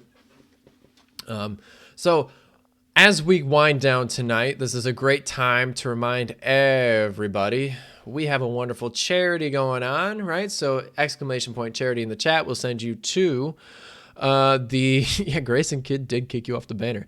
We'll send you to the wonderful Feeding America donation link. So if you guys have the opportunity to share some money, that would be greatly appreciated. We have already raised, it looks like $465. It's hard for me to read right now. But our goal is $1,000 by April 10th. So thank you so much for the follow, Alex. Welcome into the stream. Hype, hype, hype. Not me not following. Yeah, it's okay. It's okay. Again, you guys, I don't ever question any of it. You guys are all new, so welcome on in. Thank you so much for the follow, Alex. Really appreciate it. So again, we are raising money for charity. We're raising money for Feeding America as part of the delftdad Feeds His People campaign. Again, if we make it to, oh man, I got to look at the milestones because we have some good ones, right? So if we make it to $1,000, or let's start off with a smaller one. If we make it to $750, I will take a shot on stream. And that is in addition to any shots that happen to be redeemed by channel points. If we make it to $1,000, it will be a release of a delftdad community song, sung by me, written by me. So that one might take a little bit because I'm going to have to actually learn how to be musical. So that would be super exciting if we made it to $1,000. That's the big goal. And that is actually the main goal of this charity. It says 3,000 up there. And that's because I'm stupid and didn't realize that milestones would actually pop up. So would change that. So we're approaching the Bon Jovi mark, which is, of course, halfway there. Whoa, we're halfway there. Whoa, living on a prayer. Yeah, my voice is kind of shot tonight, so we're just going to excuse that. So then the next the next major milestone is, of course, $3,000, which if we made it there would be insane. I'm not super hopeful for that one, but we have a long time. Are we though? Really? But no, I'm doing a 10% match of all donations up to $300 total match. So if we make it to $3,000, we max out my match. That's the big moral of the story. So please, guys, make me spend my money on awesome things. We are going to be raising money throughout the month of March. I have a few more events in mind, specialty streams. Otherwise, I stream Tuesday and Thursday. Squidward on a chair. I stream Tuesday and Thursday starting at 7 p.m. Central. And so catch me there. You got links enabled in your chat. I have to permit you, Graeyson. Give me 1 second. That should work. Should be good to go. Oh, oh, good Lord. But yeah, if we make it to $3,000, then I will be spending. Yeah, I may regret that. Yeah, that's fair. I was donating $300 myself. So max out my donations, but I will be matching the 10% regardless. April 10th is the big date. It's the big finale. It's the big dig, if you will. We're going to be doing a 12-hour marathon stream. 12 hours straight of just delftdad gaming. Saturday, April 10th. It starts at noon Central, goes all the way until midnight Central time. So it's going to be a lot of fun. We did one of these last fall, and we raised $646 on that day. So the goal for that day is to raise something in that neighborhood as well. So I think we can do it. I think we can get to the $1,000. And it would be just a lot of fun. So we're going to be having a whole different array of games that will be going on that Saturday. I mean, I'm talking about League of Legends. I'm talking about Rocket League. I'm talking about a little bit of Pokemon Emerald, because Lord knows I love playing that game. I'm talking about Among Us. I'm talking about Fall Guys. We got a whole different array. We're going to have a lot of different people on. I'm still filling out the schedule for that. So if you guys want to be a part of that stream, just let me know. I need to fill bodies for Among Us. I need to fill bodies for Fall Guys as well. So please let me know. It's gonna be a blast. The last time we did it, it was such a great time. Everyone involved had a blast, and if you can't be a part of it, then please just stop by. It truly means the world to me. So thank you, guys. Alex, how are you doing? You have a question that you have to answer for me. And that question is, what color describes you best? That is the new follower question. I forgot to ask that of you when you first followed. So please let me know, because I would like to know. I'm pretty sure I know the answer, but we should find out for sure. That's really the moral of the story. So it looks like, look at your next paycheck says I went too ham. Dads, my man, you gotta be prudent. So don't worry about it. You spend so much money on us, and you spoil us so much, and it's so generous, and we love it. So dads, take care of your own. If you happen to have the money for it, then I truly appreciate it. But don't worry about it too much. Sound alert potential. Graeyson, you absolute mad lad. I love it. This seems like a great time. We got a couple extra viewers in the chat. So let's go ahead and let's talk about what this channel is truly about. And that is being fancy, right? Looking fine. Dressing nice. In our turtlenecks and blazers. Turtleneck and blazer, turtleneck and blazer, on point like a laser. In a turtleneck and blazer, turtleneck and blazer, turtleneck and blazer, on point like a laser. In a turtleneck and blazer. That's right. I am a turtleneck and blazer streamer, which of course leads me to the announcement of our brand new emote. Ladies and gentlemen, if you donate 1,000 bits to this channel, you get access to Turtle with a Laser. Because of course I cannot you love that the song is on standby. Yeah, I actually have a soundboard. It is so wonderful. And if you wonderful streamers out there would like a link, it is free. It has no ads. All you have to do is download the MP3s into a certain file, and then you can assign a hotkey to it and immediately play the song right away. And if you have a Stream Deck, you can assign it via the Stream Deck. So it's amazing. Let me know if you guys want any of the info on that.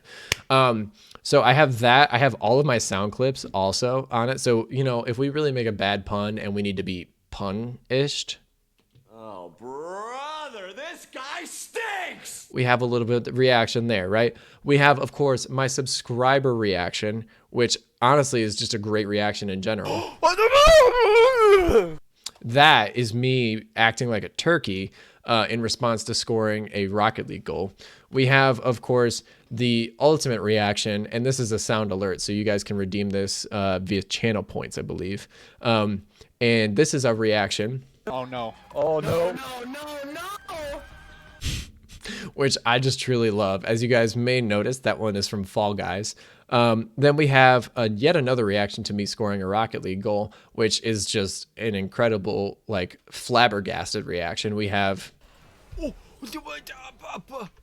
where I just can't. Oh, that's not a Rocket League goal. That's a League of Legends goal, or League of Legends death. And then, of course, the last one, which happens to be prudent right now, and this is also a channel point redemption, so please feel free to redeem this anytime I stream on the weekend. We have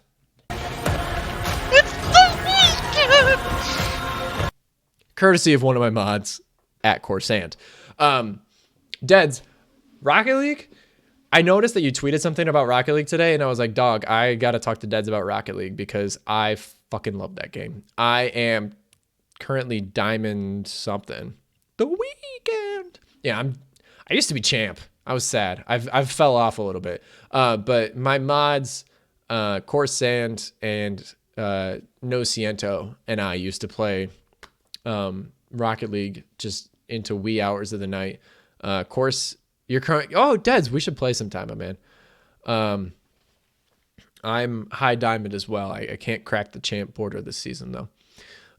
Loop-de-loop, carry me. Loop, I would love to. Like, genuinely, I would love to play Rocket League with you. I would have to figure out a way to not make us play against diamonds, but I would love that. That sounds like a blast. But I need to play some more Rocket League. I don't think I'll be playing it on stream, but it's a really fun time. If you guys ever want to play with me, let me know. Also, this brings me to the next thing. I love it creating and adding sound clips. And so if you guys ever have sound clips that you want added to the stream, obviously we have my all-time favorite sound clip, which of course is this.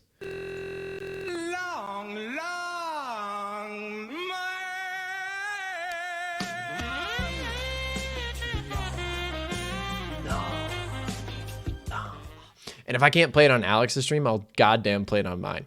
But if you guys ever do a clip of me saying something stupid, yeah, that's right, Bones. You have no power here, Bones. I'm the captain now. I will do what I want. Long, long man.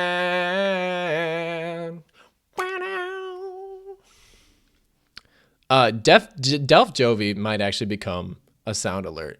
Loop, I'm so happy. Not the meme. Loop, honestly, this is the point where I sap you because you're just an incredible human being. Loop did a wonderful, wonderful charity stream for the Trevor Project earlier today, and she raised over $1,000 for the Trevor Project in just 5 hours. Incredible human. Please go check her out. I know we already did this today, but I'm doing it again. So go check her out. Show her the Delft Dad difference if you aren't already. Graeyson, I'm fairly confident that Delft Jovi's gonna be a sound alert. So, it's it's just kind of what we do here. What is playing? I don't know who Nip Nop is on the Discord server, but I love them. So thank you. Also, my face is itchy and I want to scratch it. Wait a minute. I Graeyson. love that. It's me. Graeyson. Rachel. Graeyson. I like to walk into the circus. Graeyson, it's the clip. On the arm. That'd be cool. I forgot your makeup. Hold up. All right, hold up. Give me 1 second. Transition. I gotta do it again. I gotta do the loop. I was so confused. I was panicking. I'm gonna do it again. I think it's up. It was working just Invisiclip. Yes, exactly, Deads. Let's see if it works. I'm so excited for this to work. Give it a second. There it is. That's...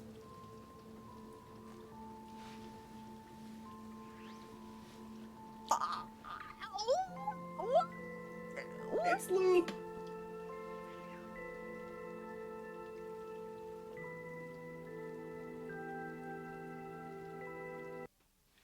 So yeah, that's awesome that works now. It's big hype, honestly. So Little Nightmares 2. Honestly, I don't know how you guys play scary games. I can't do that. This clip, stop. Yeah, that's what it is. Loop, you know what? You don't get to choose what clips get put out there. So that's just kind of, it's what it is. It's what it is. There's a clip of me saying that part of playing City Skylines is just having quirky fun with yourself. And the fact that might inevitably one day get played on somebody else's stream via this like clip thing makes me a little anxious. I'm not going to lie. So that is something that I'm not sure I ever want to see again. So can I redeem the Turtleneck and Blazer song? Yeah, I think is it a sound alert? Yeah, I think it's part of the sound alerts that's like on the, like it's not part of the channel points. It's redeemable for 0 bits. Right? So it's, I think you have to hover over the actual stream window itself. And then there's like a sound alert menu that pops up. Let me know if that's not there. Cause like, there it is, Deads. Thank you. Turtleneck and Graeyson. Turtleneck and Graeyson. On point like a laser. In a turtleneck and Graeyson. Turtleneck and Graeyson. Turtleneck and Graeyson. On point like a laser. In a turtleneck and Graeyson. Oh, perfect. It's set up as a panel down below. That's fine. I'm okay with that. All right. So, ladies and gentlemen, it is time to rate out. So I have a couple of different people that I am thinking about rating. You do get a free Delft dance. Frankly, just I love that song so much that I'm here for it. And I will listen to it. Honestly, one thing I want to get on sound alerts is some Pokemon music. Who are we rating? That's a great question. So the Gen 3 Pokemon soundtrack for like Pokemon battles is just so fire, and I love it so much. So I think Jahara, right? She's streaming some Legend of Zelda Link's Awakening. The other might be Jermaine Plays. It depends on if you guys want to hear the Bitty Bitty Bitty song. Because, we can go say hi to Jahara, and she's a wonderful human being, and that would be awesome. The other option, of course, is to hear Bitty Bitty Bitty Bitty rockin' everywhere, and it's totally up to you guys. So, you just got to donate some bits to Jermaine, and he'll chew up with an epic ass song. The other option is we could raid a new streamer, Quiet Designs. This is a streamer that I found while he was playing some. Oh my God! Loop. Thank you so much for the biddies. Although I will say that I don't. the biddies were for if we rated Jermaine, he does a biddy song. I can't replicate it. I'm not gonna lie to you. I can't replicate that. Dads! Oh my God, Dads! Thank you so much. Loop, you guys are so nice. Thank you so much for the biddies. I really do truly appreciate that. It means a lot to me. So I think before I got distracted there, thank you guys so much. There is a oh, thanks. Thank you so much, Rudy. Really appreciate all your work. So I stand by being back next week. Deads, I'm watching you, my man. So Quiet Designs is a guy that I met playing Bridge Builder, right? No, what's it called? Oh God, I'm panicking. Polybridge. And he's just a really cool small streamer. So do we want to do the new streamer or do we want to go raid Jahara or Jermaine? So if you want the new streamer, throw 1 in the chat right now. If you want Jahara, throw a 2. If you want a 3, or if you want Jermaine, throw out a 3. So, oh, new streamer. So there's 3 votes for new streamer.